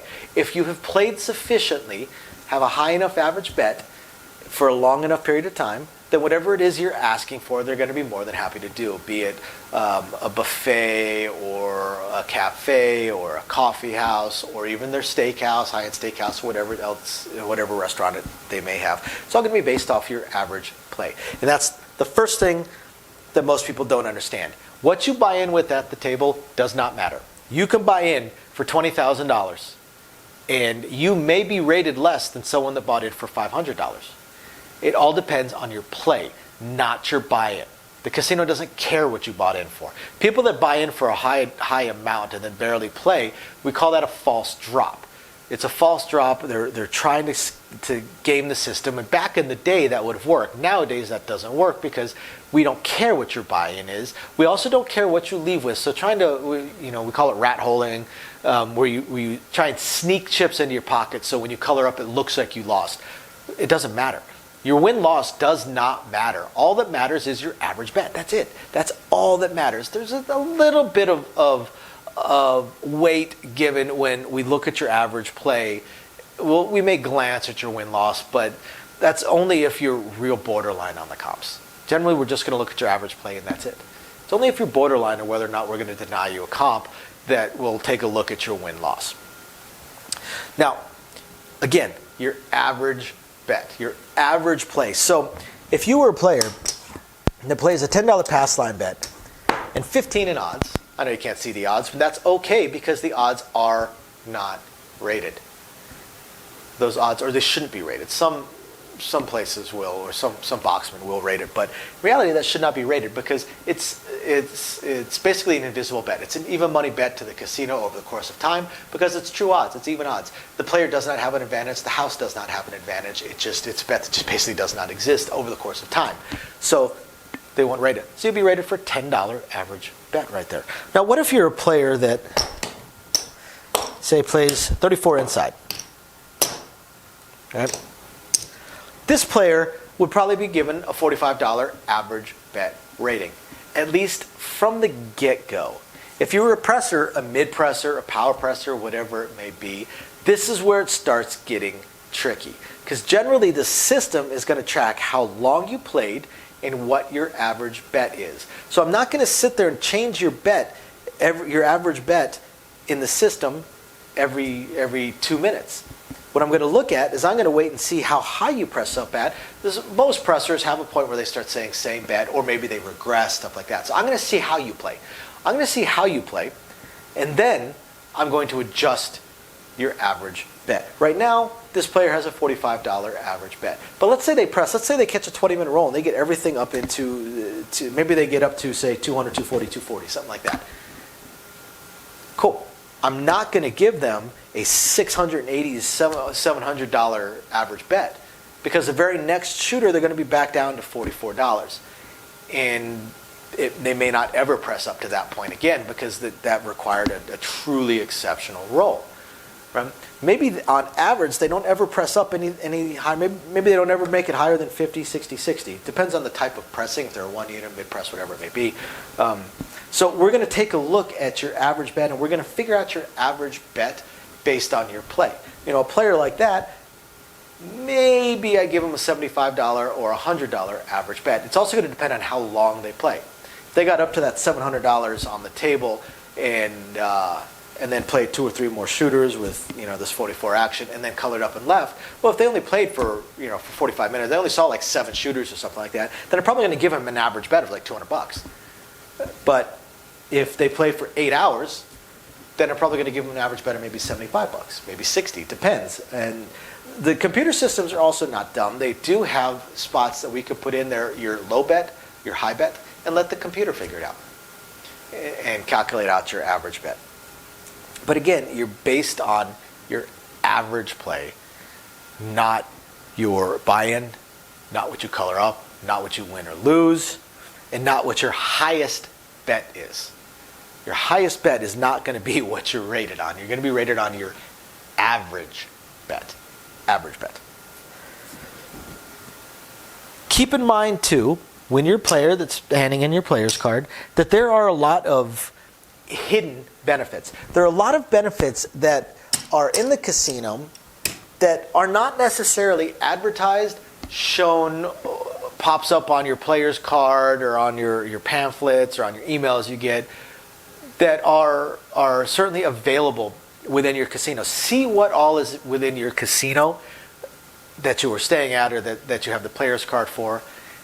And then that can give you an idea of what you can ask for. Obviously, you accrue points for things like free play, maybe comps at restaurants, stuff like that. Maybe you earn comp dollars. Some places have the comp dollars that you accrue. But that's pretty much it. Maybe you can use those comp dollars at the gift shop or at the restaurants, and then you've got your free play. And to many people, that's all. That's it. That's the be all end all. Unless they have a fairly high amount of play, then they can go to the casino manager, shift manager, and ask about a discounted or free room. And then that tends to be where most people stop. But there definitely are other things that won't show up. Does your casino that you're staying at have a movie theater? A lot of them have movie theaters. If they have a movie theater, you can go to the shift boss and ask the shift manager and ask, hey, is there any way I can get a couple of movie passes? Right? And that's not even something that's really connected to your card. They may look at your card, depending on how many passes you're asking for. But if you go up to the shift boss or you go up to the pit boss and say, is there any way I can get a couple of movie tickets for me and my friend, or me and my wife, me and my husband, whatever it may be, they may call the shift boss, say, hey, I've got this player who's been playing for the last 6 hours. He's just looking for a couple of movie passes. Sure. And the shift boss drop on by, hand off a couple of movie passes. Those are definitely available. Is there a bowling alley? If there's a bowling alley in there, you could also go to them and say, hey, you know what? Tomorrow morning we want to go throw a couple of games. Anyway, we can get some free game passes. Those aren't connected to your points, your comp dollars. It's not something that's going to automatically show up or print as a coupon when you swipe at a kiosk. Those are things you have to ask for that most people don't know is available. You don't realize that's available until you ask. Right? So look around your casino, see what there is. You'd be surprised what's there. Is there a small little ice cream shop? Hey, is there any way you guys can get me a small little comp to the ice cream place or to the coffee shop that's over there, or whatever it may be? Whatever is in that casino, generally, for the most part, they should be able to do something for you. There might be something available. Whether or not they can actually do it for you, there's usually something available. So there's a lot of hidden things that you can get as well. So I hope you guys find this interesting, enlightening, illuminating, just plain fun. Thank everybody for tuning in. We will catch you next time. Bye now. Okay, everybody, and as promised, all the usual blah blah that I try and do at the beginning of the video, we're going to go ahead and put near the end of the video. And here we go. So thank you, everybody, for your usual patronage. All of you that are patrons of ours, we very, very much appreciate it. Thank you, everybody who's been buying us a cup of coffee. Love to say it's going to coffee right now, but this month with the entire family out for COVID, it's honestly going to Bill's and probably the kid's birthday in a week. But we definitely appreciate it. We're going to continue working on these live streams. I know you guys have seen some of them popping up. But just got to figure out the look of it, and some of the audio is still giving me issues. But hopefully we'll be getting those live streams and the craps tournaments going as soon as possible. Really just going to depend on scheduling. My schedule changed, Amy's schedule changed, kids' school schedule is fun. So once we figure out exactly how all those schedules are going to work, we'll let everybody know. And otherwise, please continue emailing us with anything you would like to see videoed. And again, thank you everybody for tuning in. We appreciate every single one of you guys. We'll catch you next time. Bye now.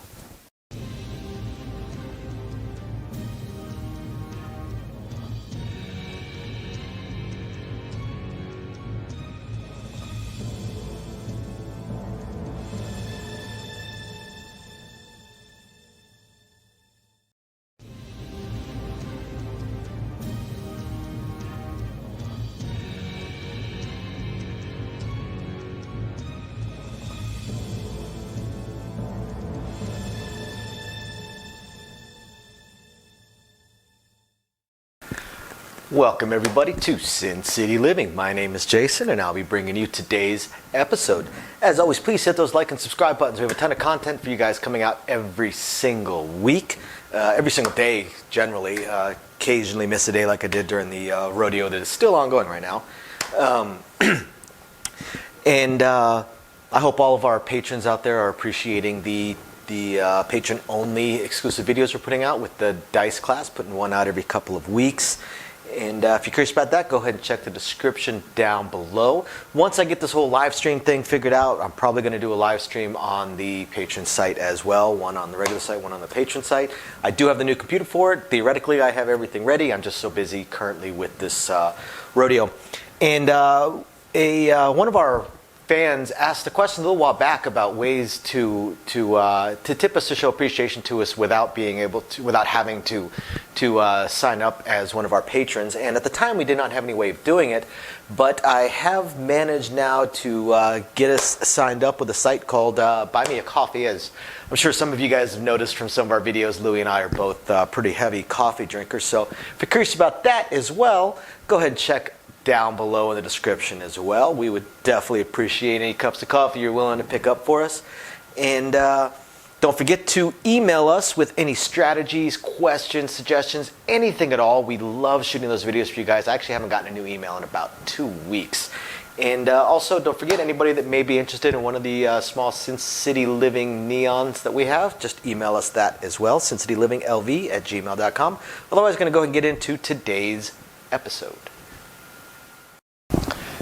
So for this video, this is, I won't call it part 2, but the second one of some real players that I saw the other day with some real strategies that were really odd. So some real player, real strategy, real odd. Just kind of amused us, so I wanted to show it to you guys. So this guy comes up to the table, he does his buy-in, and oh, by the way, thank you everybody for the coffees. Really appreciate it. It's keeping me going. It's part of why I'm able to sit here and film at 3 in the morning.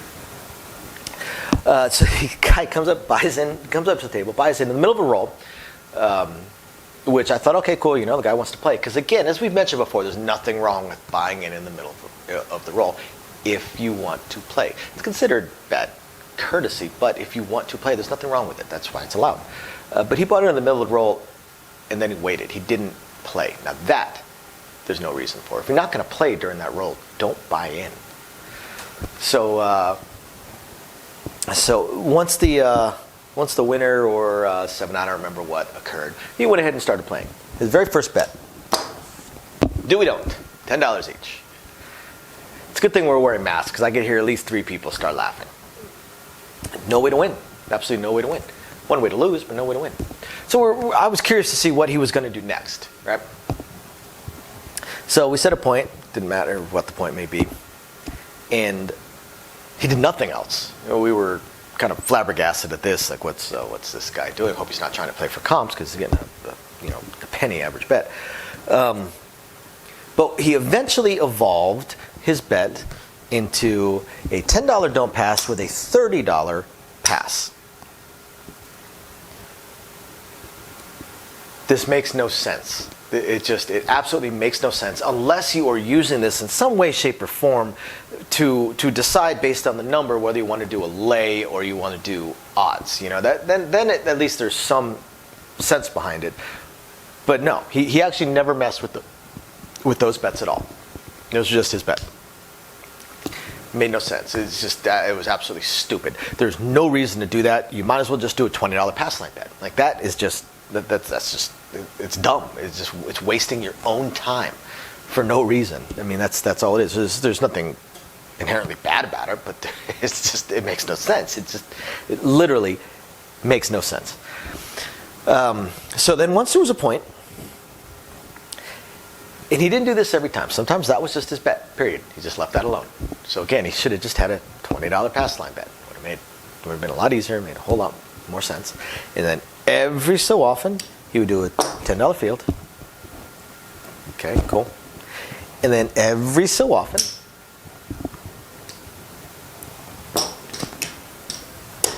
he would do a 6 and 8 for $12 each.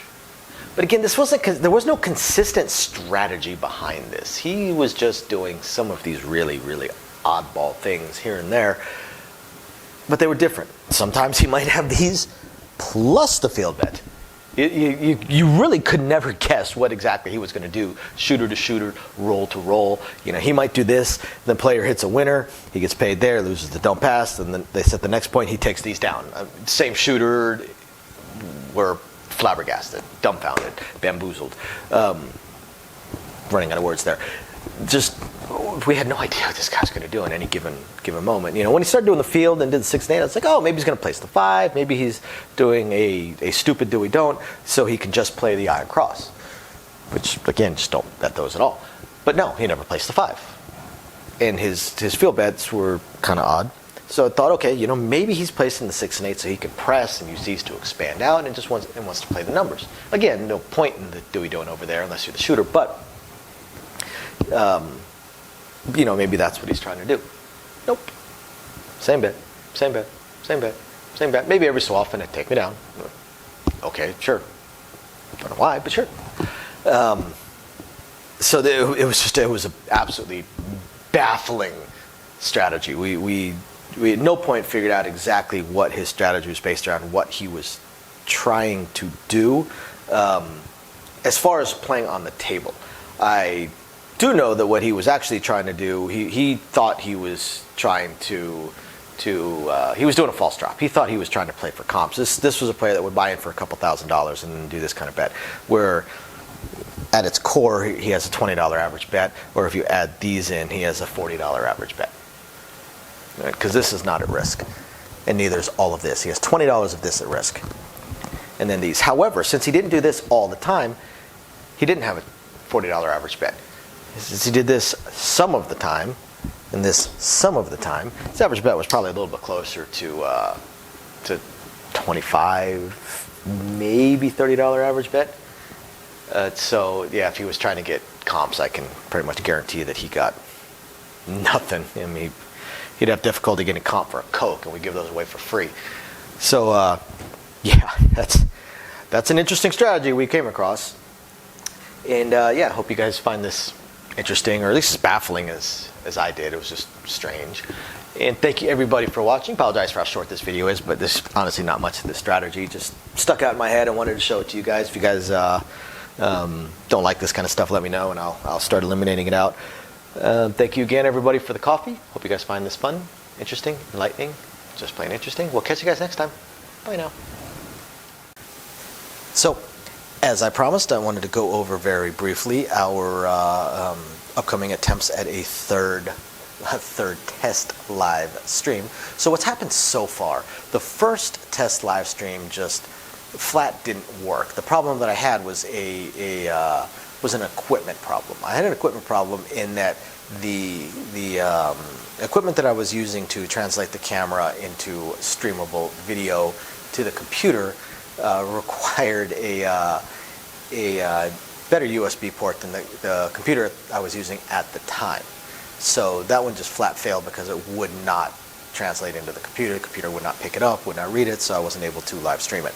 So then, as I was looking through, because I'm a little bit of a tech head, as I was looking through all of my other stuff, because I do have 4 laptops here and 3 computers, I did find one that actually did have the newer style USB port. Unfortunately, it was actually my oldest laptop, but I figured, what the heck, let me give it a shot. What's the worst that can happen? And this time around, when I fired everything up, the video was actually translating onto the computer, so things were looking better. But then when I attempted to live stream, the computer was not powerful enough to be able to translate it and then upload it sufficiently. So it basically just uploaded a blank screen for the live stream. So what I am going to have to do is, and I'm already looking into all of my options, I'm going to upgrade my computer so I can add, what, a 7th, 8th computer to my household. And I'm going to go much, much higher, and I'm going to get a computer that is far more than I need for this, far, far, far more powerful than I need for this. That way, any future upgrades that I may do, the computer will be able to handle it. So unfortunately, this computer is going to cost me about 25% more, about 25% of what I've already laid out in all the equipment for this channel. So it wasn't something I could just instantly buy. I'm probably looking at Black Friday or Cyber Monday. So hopefully I have it within the next couple of weeks, and then I'll do another test live stream and see if I can go from there. So I will definitely do at least one weekly live stream on our Patreon because they're the ones that are really helping us get this computer and the other equipment that I'm going to get, because I figure if I'm buying the computer, I might as well buy the most high-end capture cards and things along those lines, get everything as good as possible, and then hopefully eventually get a better microphone for you guys. So yeah, that's where we stand on the live stream. As soon as I have the computer and I do the test, which will be in a few weeks, like I said, I've got to order it in a week or two, then I have to wait for it to ship. Plus we have probably the biggest event of the year coming up, the NFR National Finals Rodeo. So I'm basically working 2 weeks straight, as is my wife. So not going to have a whole lot of time. But once we get all that under control, then we'll figure out. There's been some schedule changes to myself, some schedule changes to my wife, and some upcoming schedule changes to my wife as well. So hopefully we can get all the scheduling figured out so I know when I'll be able to live stream as well. My initial plan of Thursdays at 6 o'clock is already out the window. I'm at work at that point now. So we will get it all figured out, and we will let you guys know, I promise. And otherwise, I hope you guys have found this interesting, enlightening, illuminating, or at least just plain fun. And we will catch you guys next time. Bye now.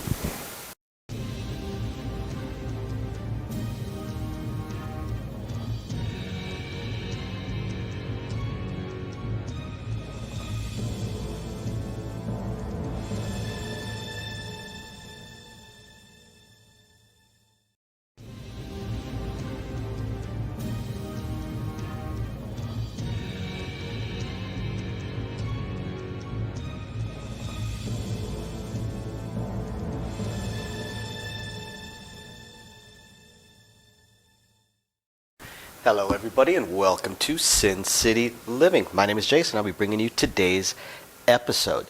As always, we want to thank all of our fans, our sponsors, our patrons. We appreciate all of your guys' support. Everyone that's bought us a cup of coffee, been greatly, greatly, greatly appreciated.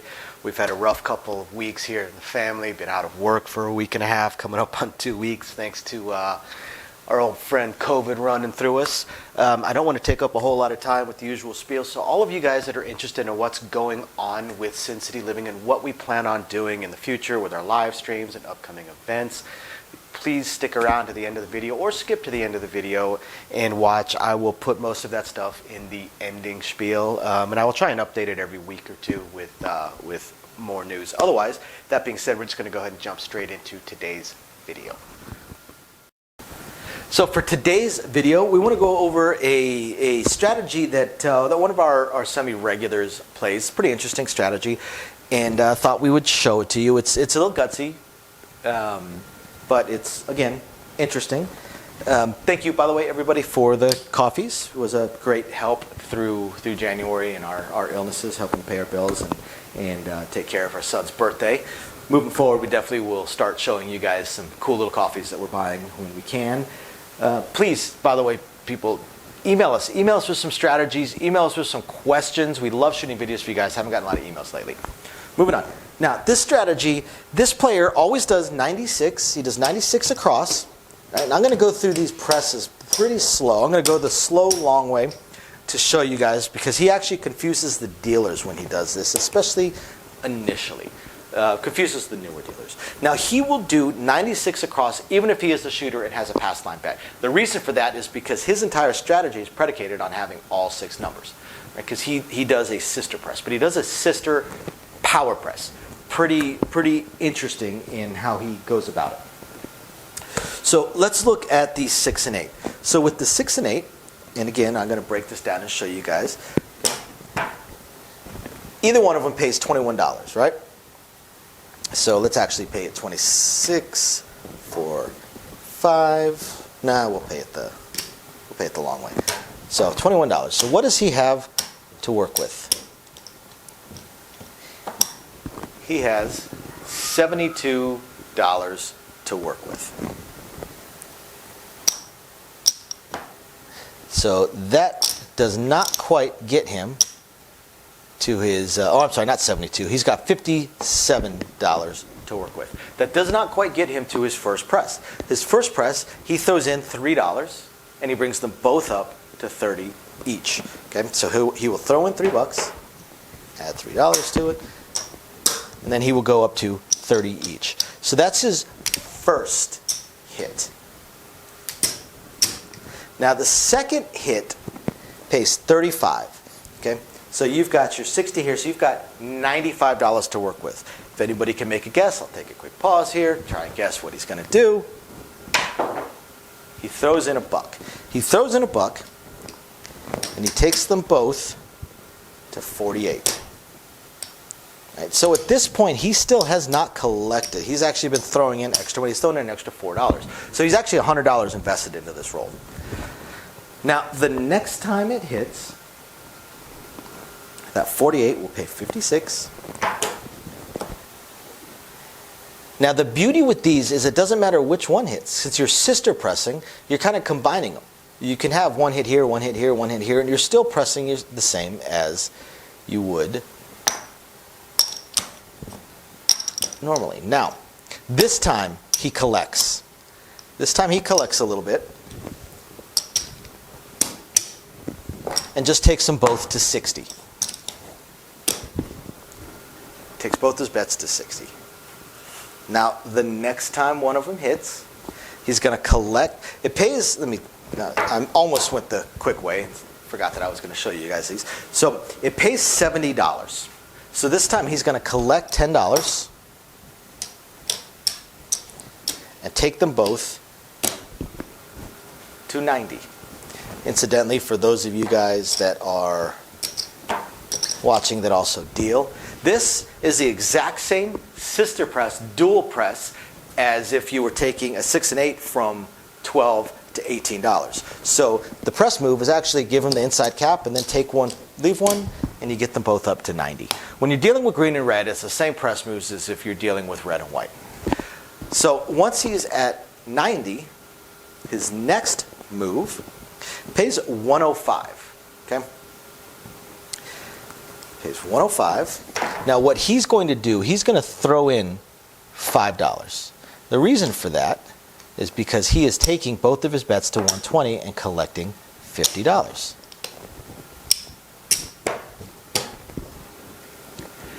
Now the thing about this strategy is that any time you can choose to take a same bet to bank a little bit of money. Oftentimes he will same bet these. The next time one of these hits, he's going to collect his $140 and just move on. Then after that, he will start dual pressing again. And then it kind of depends. He can go to 150 or he can go to 180. Really, really depends. All right, so what about the 5 and 9? 5 and 9 is pretty easy. The first time either one of them hits, he collects a buck. They can do a quarter each. The next time either one of them hits, he says, take me to 35. And at this point, he's already instructed the dealers that anytime I give you a take me to is for both numbers. All right, so he says, take me to 35. That means he's going to collect $15 because this pays 35, either one. He's going to collect 15 bucks, go to 35 each. Now, the next time it hits, he's going to say, take me to 50 each. So we'll pay it $54 for 5. Give him the $19, and we take him to 50 each. So he banks 19 bucks. The next time, he goes to 75. So he'll collect 20 bucks because it pays 70. It goes to 75 each. The next time it hits, pays 105. Okay, we were actually going to pay it 205 for 100 because he's going to collect this 55 and he's going to go to 100 each. Now, just like the 6 and 8, oftentimes this is a spot where he will say same bet. The next time they hit, he's going to say same bet. I mean, why not? So what about the 4 and 10? So the 4 and 10, depending on where you're at, it might be a buy at $15 already. We will assume it is. Even if it's not, nothing really changes except you collect $2 less. And then nothing changes and the press moves after that. So we're going to assume that it's a buy. So if either one of these hit, he says, take me to a quarter. Now, of course, like we said, he wants to go to a quarter each. That means if it's a buy, he's going to collect $9 and go to a quarter each.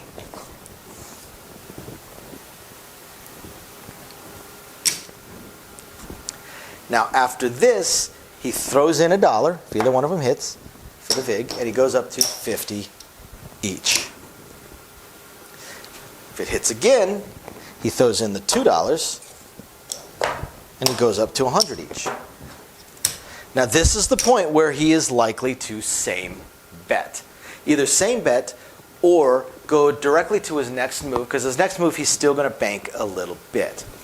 If, say, the 4 or 10 hits, he will throw in 5. Now, he will either say same bet and collect the 200. He'll throw in $5 so he can collect the 200.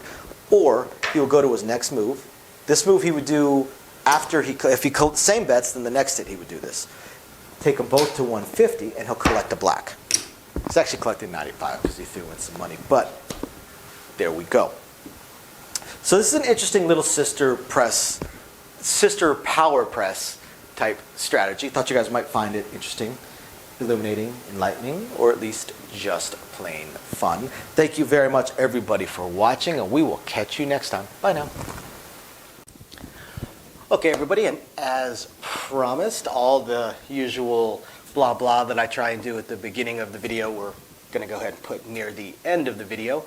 And here we go. So thank you, everybody, for your usual patronage. All of you that are patrons of ours, we very, very much appreciate it. Thank you, everybody who's been buying us a cup of coffee.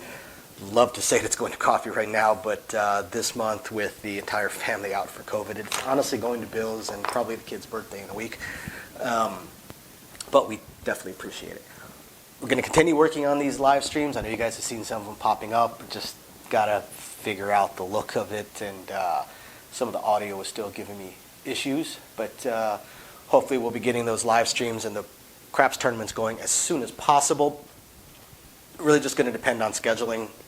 My schedule changed, Amy's schedule changed, kids' school schedule is fun. So once we figure out exactly how all those schedules are going to work, we'll let everybody know. And otherwise, please continue emailing us with anything you would like to see videoed. And again, thank you everybody for tuning in. We appreciate every single one of you guys. We'll catch you next time. Bye now.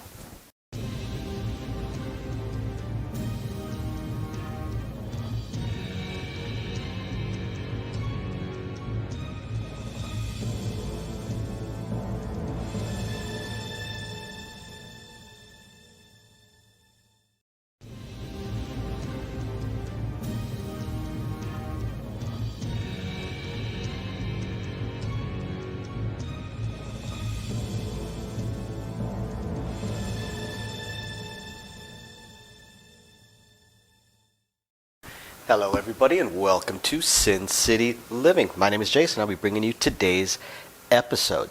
As always, we want to thank all of our fans, our sponsors, our patrons. We appreciate all of your guys' support. Everyone that's bought us a cup of coffee, been greatly, greatly, greatly appreciated. We've had a rough couple of weeks here in the family, been out of work for a week and a half, coming up on 2 weeks thanks to our old friend COVID running through us. I don't want to take up a whole lot of time with the usual spiel, so all of you guys that are interested in what's going on with Sin City Living and what we plan on doing in the future with our live streams and upcoming events, please stick around to the end of the video or skip to the end of the video and watch. I will put most of that stuff in the ending spiel, and I will try and update it every week or two with more news. Otherwise, that being said, we're just going to go ahead and jump straight into today's video. So for today's video, we want to do a comparison of two of the better strategies. The regression strategy versus the mid-press strategy, and show where they kind of shine and they don't shine, because they sort of have two different goals, really. The regression strategy is really based on kind of catching the shorter rolls, you know, the 3 to 5 rolls, even some strategies, even the 2 to 3 roll strategies, where the 7 out comes relatively quick within the first 2 or 3 minutes, but not super fast, not a 0.7 out. They still need to catch a few numbers, But regression strategies are usually looking at trying to catch multiple or just one number and make a profit off of it, and then maybe two numbers and you're at your actual profit point. Whereas the mid-press strategy is more based on just trying to catch that longer roll. Now the regression strategies, the beauty behind the regression strategies is they are still taking advantage of the longer rolls. Typically regression strategies will build up, will start out, regress down, and then once it starts building back up again, they switch to a mid-press kind of strategy. The idea is that they pull down to get back their original investment into the shooter, and then after that, they tend to go to a mid-press strategy. Some will do a power press strategy, but in this particular case, since we're comparing against a mid-press strategy, we're going to do it as a mid-press as well, and we're going to look at it as at the statistical likelihood rolls. 15 rolls without a 7, 30, and we may go longer than that, depending. Obviously, the regression strategy will be far superior in shorter rolls that we're not going to be showing, 3 or 4 rolls. So, got no puck because we're just looking at the place bets, and we are going to assume a $10 table, just because it lets us regress a little further. Normally, lately, I've been doing $15 tables. We're going to do a $10 table. So we're going to have our normal across, 64 across, including for the mid-presser, and we're going to do 160 across, including for the regression strategy player. Now, what we're going to do, instead of regressing the entire bet, the method that we're going to use is that when a number hits, we're going to regress down just that number down to table minimum. And then after that, we're going to go to a mid-press strategy. So here we go. Thank you, everybody, for the coffees, by the way. Very helpful, very enjoyable, as we are now transitioning back into actually buying coffee. So thank you, everybody, for the help. It was very appreciated. And please, guys, email me with some questions or with some strategies or with some ideas or things you would like to see this video. And let's see. So we'll start with 15 rolls without a 7. So statistically, the 4 and the 10 are going to come 1.5 times each during that time frame. So we're going to do 1 on the 4 and 2 on the 10, just to make it a little bit easier, okay? So the mid-press player, in this case, is likely to just press it 1 unit and collect the other $13. The regression strategy player is going to come down to $10.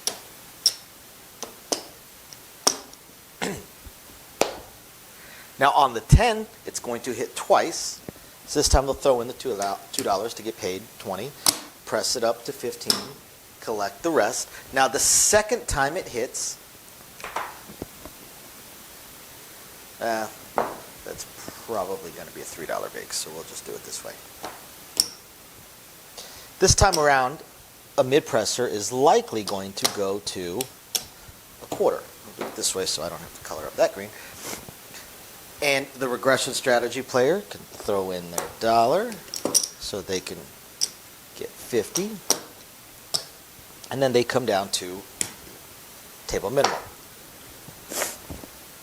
Now you notice after one hit on 2 different numbers, now 2 of the highest paying numbers, the regression strategy player has almost gotten back their initial buy-in.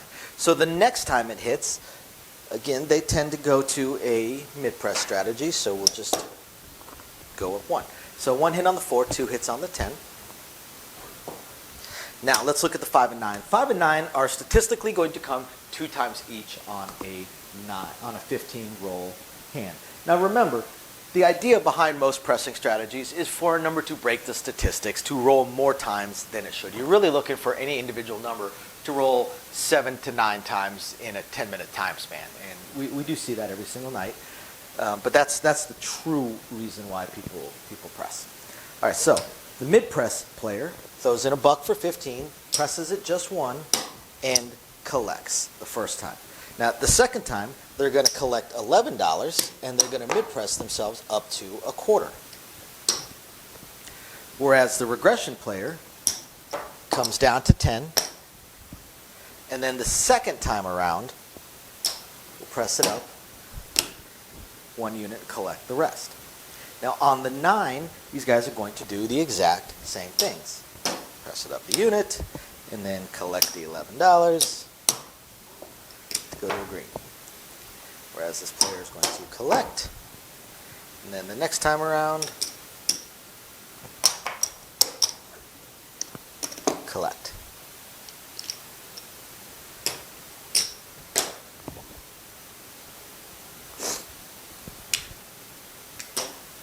So that's 2 hits each on the 5 and the 9. Now let's look at the 6 and the 8.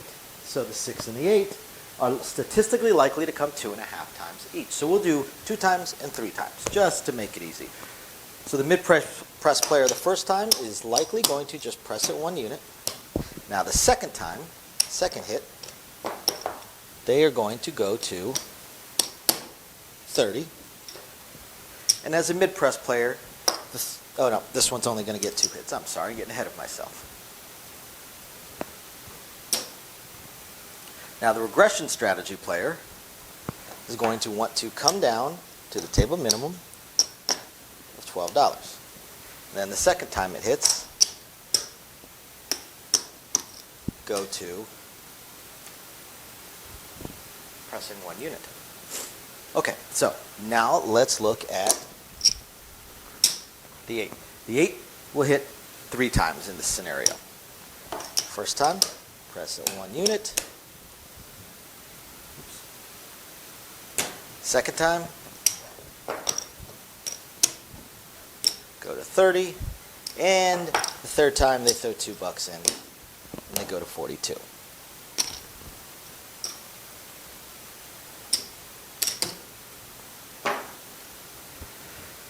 The regression strategy player throws the $2 in, they go to table minimum. Next time around, they press it 1 unit, and the third hit, they go to 30.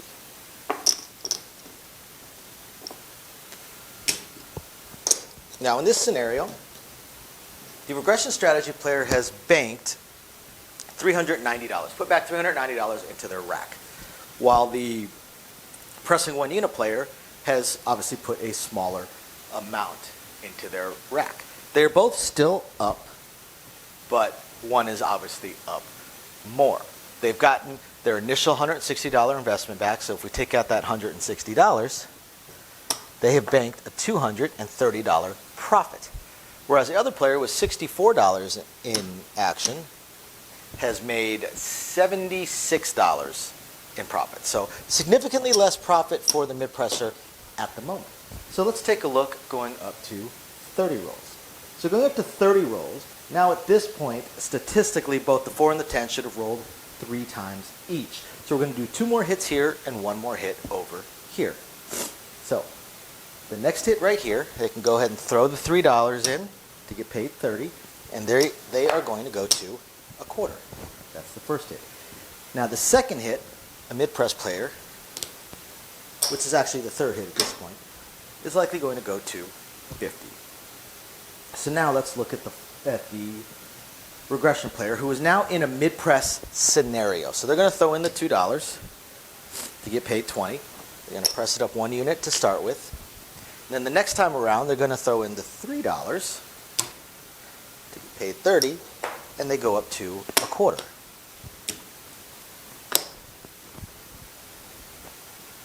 Oh, let's do the 10 real fast. So they're going to throw in the $1, press it up to 50, collect that green, and then this player is going to throw in the $3 to go to 30.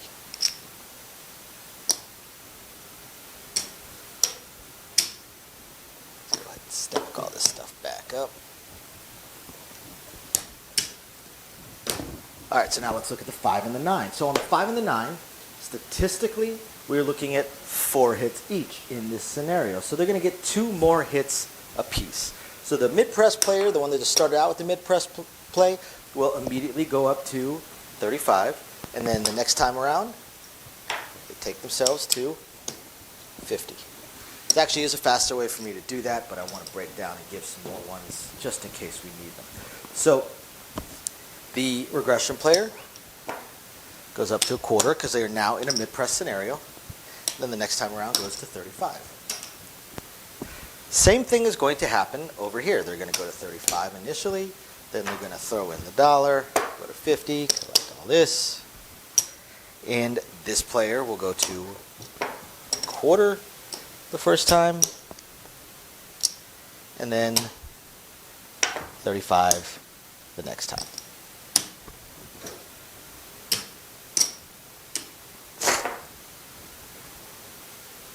Now, the 6 and the 8. The 6 and 8 statistically are going to come 5 times apiece. Since we only did 2 times here, 3 times here, we're going to do 3 more hits here and 2 more hits here just to make everything add up. So, the first hit, we said 3 more hits here, so they still have 2 more hits there. They go up to 42.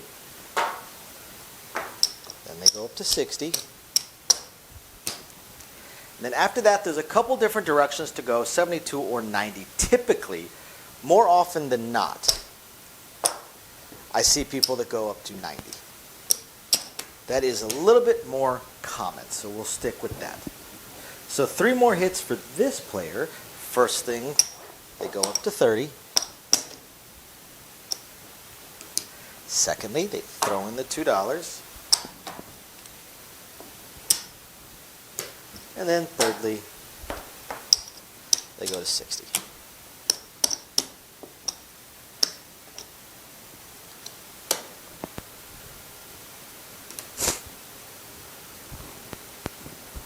Let's swap some of this stuff out.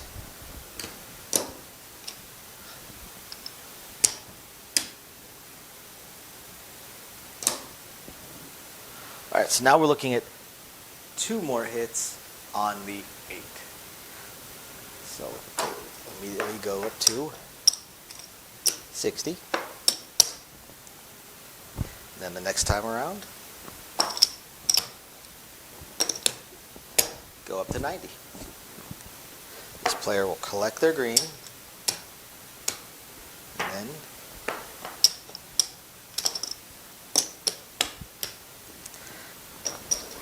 and there we go. That is 30 rolls without a 7. And the statistical likelihoods of the numbers rolling within that time frame. And we have our results at the moment. So the player that starts out with a mid-press has now banked, put in the rack, $488. Take out their $64 initial action, initial buy-in, and they've banked $424 in profit. The player that regressed has $626 in front of them. That means $466 in profit after their initial $160 buy-in, their initial $160 investment. So you notice the gap is closing at this point, but the regression player still currently has made more money. As we go into 45 rolls and 60 rolls is where the mid-press, or the one that started out with the mid-press, is going to really start shining, because they're going to be a beat ahead. They're going to be an entire roll ahead in the rolls where you are now collecting blacks and then eventually whites and then eventually yellows. They'll be collecting the 500s and the 1000s a step ahead. So the point where the person that regressed is collecting the 500s, the mid-presser is now collecting the $1,000 checks. So that's where they start to catch up. So really, the mid-press outshines the regression strategy when you catch, after you start catching maybe a 25-minute roll. Once you're about 20 to 25 minutes into the roll, that's where the mid-press, if the roll starts to continue, if the roll continues, that's where the mid-press really starts to shine, or starts to outshine the regression strategy. The only downside to the regression strategy is it requires almost 3 times the initial buy-in to the shooter that the mid-press strategy requires. So 0.7 outs or 0.1 hit, 7 outs are going to hurt the regression strategist far, far, far more than the mid-press player.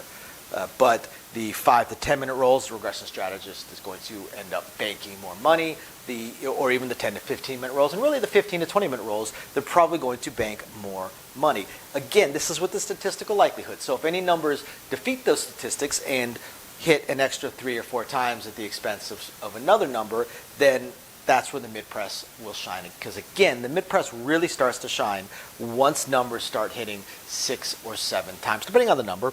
You know, when you're right around here, then you probably need 6 to 8 hits for it to really start to shine. 5 and 9, probably 5 to 7 hits for it to really start to shine. And then the 4 and 10, really just 4 to 6 hits, and it's really starting to shine. So I hope you guys find this interesting, illuminating, enlightening, or at the very least, just plain fun. Thank you, everybody, for watching. We will catch you next time. Bye now. Okay, everybody, and as promised, all the usual blah blah that I try and do at the beginning of the video, we're going to go ahead and put near the end of the video. And here we go. So thank you, everybody, for your usual patronage. All of you that are patrons of ours, we very, very much appreciate it. Thank you, everybody who's been buying us a cup of coffee. Love to say that it's going to coffee right now, but this month with the entire family out for COVID, it's honestly going to Bill's and probably the kid's birthday in a week. But we definitely appreciate it. We're going to continue working on these live streams. I know you guys have seen some of them popping up. Just got to figure out the look of it, and some of the audio is still giving me issues. But hopefully we'll be getting those live streams and the craps tournaments going as soon as possible. Really just going to depend on scheduling. My schedule changed, Amy's schedule changed, kids' school schedule is fun. So once we figure out exactly how all those schedules are going to work, we'll let everybody know. And otherwise, please continue emailing us with anything you would like to see videoed. And again, thank you everybody for tuning in. We appreciate every single one of you guys. We'll catch you next time. Bye now.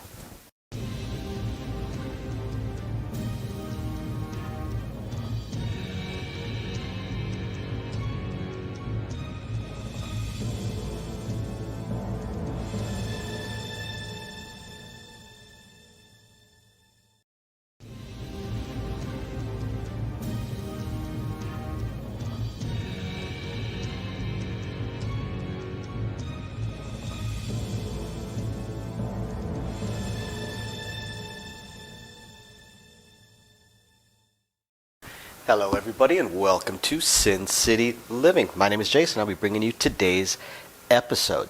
As always, we want to thank all of our fans, our sponsors, our patrons. We appreciate all of your guys' support. Everyone that's bought us a cup of coffee, been greatly, greatly, greatly appreciated.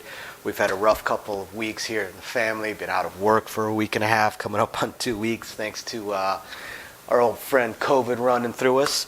I don't want to take up a whole lot of time with the usual spiel, so all of you guys that are interested in what's going on with Sin City Living and what we plan on doing in the future with our live streams and upcoming events, please stick around to the end of the video or skip to the end of the video and watch. I will put most of that stuff in the ending spiel, and I will try and update it every week or two with more news. Otherwise, that being said, we're just going to go ahead and jump straight into today's video. So for today's video, we want to do another comparison between two strategies. And we're going to use the regression strategy again because, as you guys know, I'm not a huge fan of the regression strategy because it puts you a beat behind the other strategies. But as we showed in our previous video, the regression strategies actually, when compared to, say, a mid-press strategy, is far stronger in the probably 20 to 25 minute long rolls or less. Or maybe not far stronger. But again, that's going off statistical likelihoods, and you're really hoping for one number to defeat those statistics and roll 7 or 8 times. Right? I'm not doing the power press in this because, as we know, the power press doesn't start to shine until the roll is crossing 30 minutes, or one individual number has rolled between 6 to 8 times, and you're already at table max. Otherwise, the power press is losing money.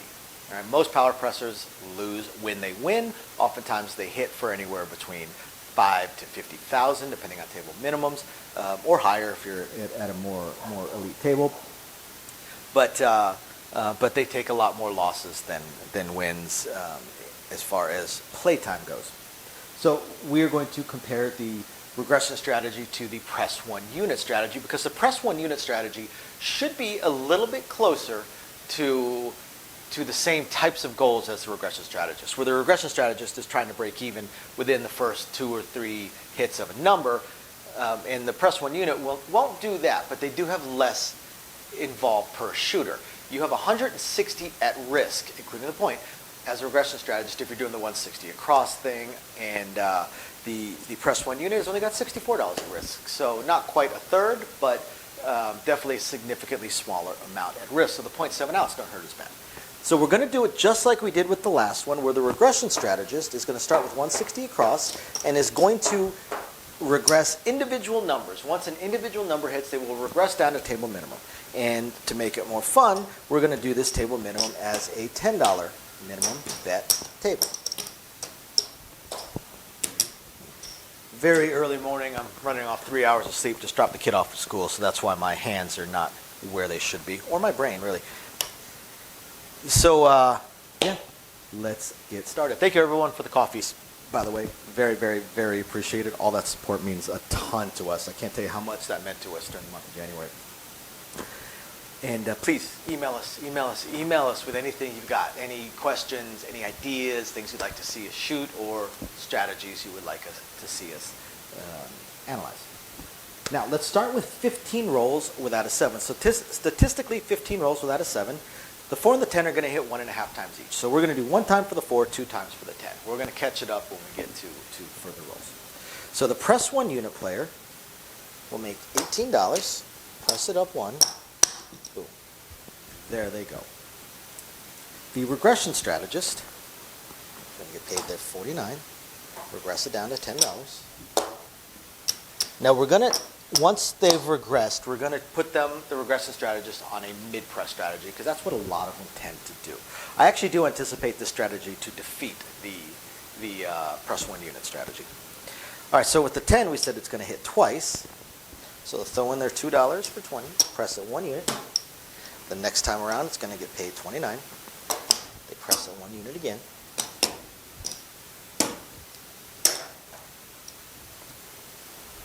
And the regression strategist will throw in $11 so they can get paid their $50. They regress everything down. They go down to 10. The next time it hits, they're going to throw in their $2. Press it up 1 unit. And there we go. So it's hit twice. Now let's look at the 5 and the 9. So statistically, the 5 and the 9 should hit 2 times apiece. So at 2 times apiece, the first hit, throw in the $1, collect the rest after pressing 1 unit. Second time around, there we go. Regression strategist will bank at 50, go down to 10, then they can throw in the $1. Likely press it 1 unit the first time. And now on the 9, throw in a $1, press 1 unit. And the next time around, collect that and press 1 unit. Regression strategist goes down to 10. Then the first part of the mid press, they're just going to press it up a unit. 6 and 8 are statistically going to come 2.5 times apiece. So we're going to do 2 and 3 to make it easy. So 2 hits on the 6. So press 1 unit. Presses it up.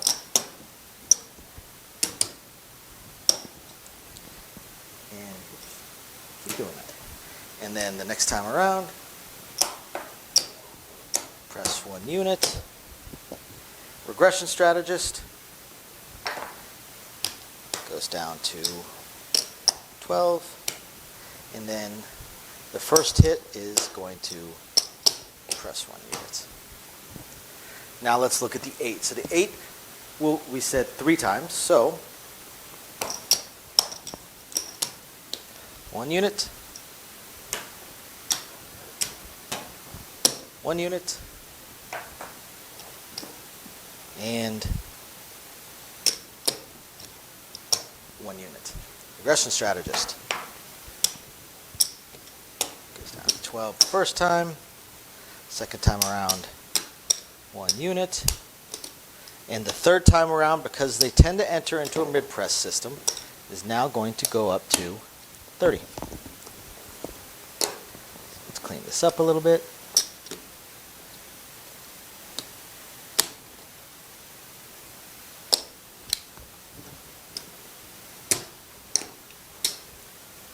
and Regression Strategist has $390.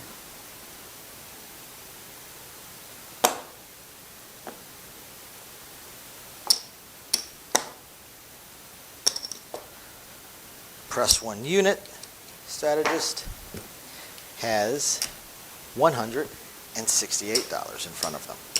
So the regression strategist, even when you take out the $160 that they initially used as their buy-in, it still has $230 in front of them, or in additional profit. Whereas the press 1 unit player, if you take out their $64 in initial buy-in, has $104 in profit.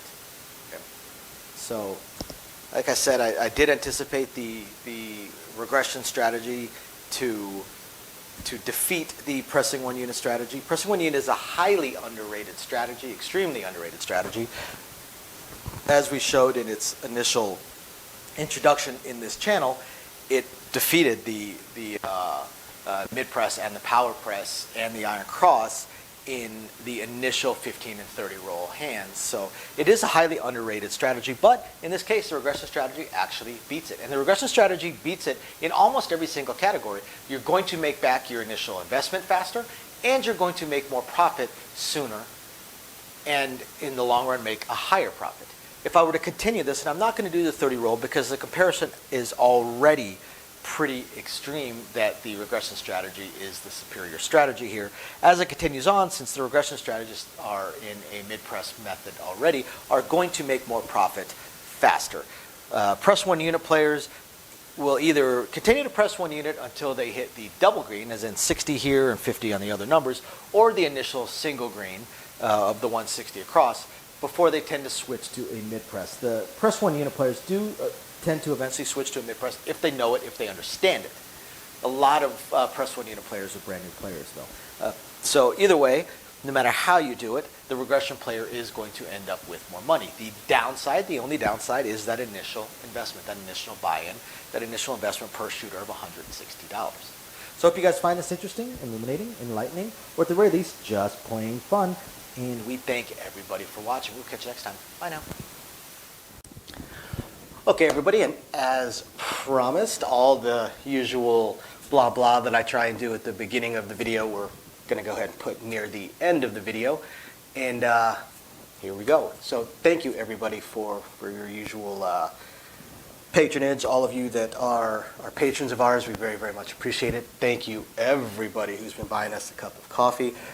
Love to say it's going to coffee right now, but this month with the entire family out for COVID, it's honestly going to Bill's and probably the kid's birthday in a week. But we definitely appreciate it. We're going to continue working on these live streams. I know you guys have seen some of them popping up. Just got to figure out the look of it, and some of the audio is still giving me issues. But hopefully we'll be getting those live streams and the craps tournaments going as soon as possible. Really just going to depend on scheduling. My schedule changed, Amy's schedule changed, kids' school schedule is fun. So once we figure out exactly how all those schedules are going to work, we'll let everybody know. And otherwise, please continue emailing us with anything you would like to see videoed. And again, thank you everybody for tuning in. We appreciate every single one of you guys. We'll catch you next time. Bye now.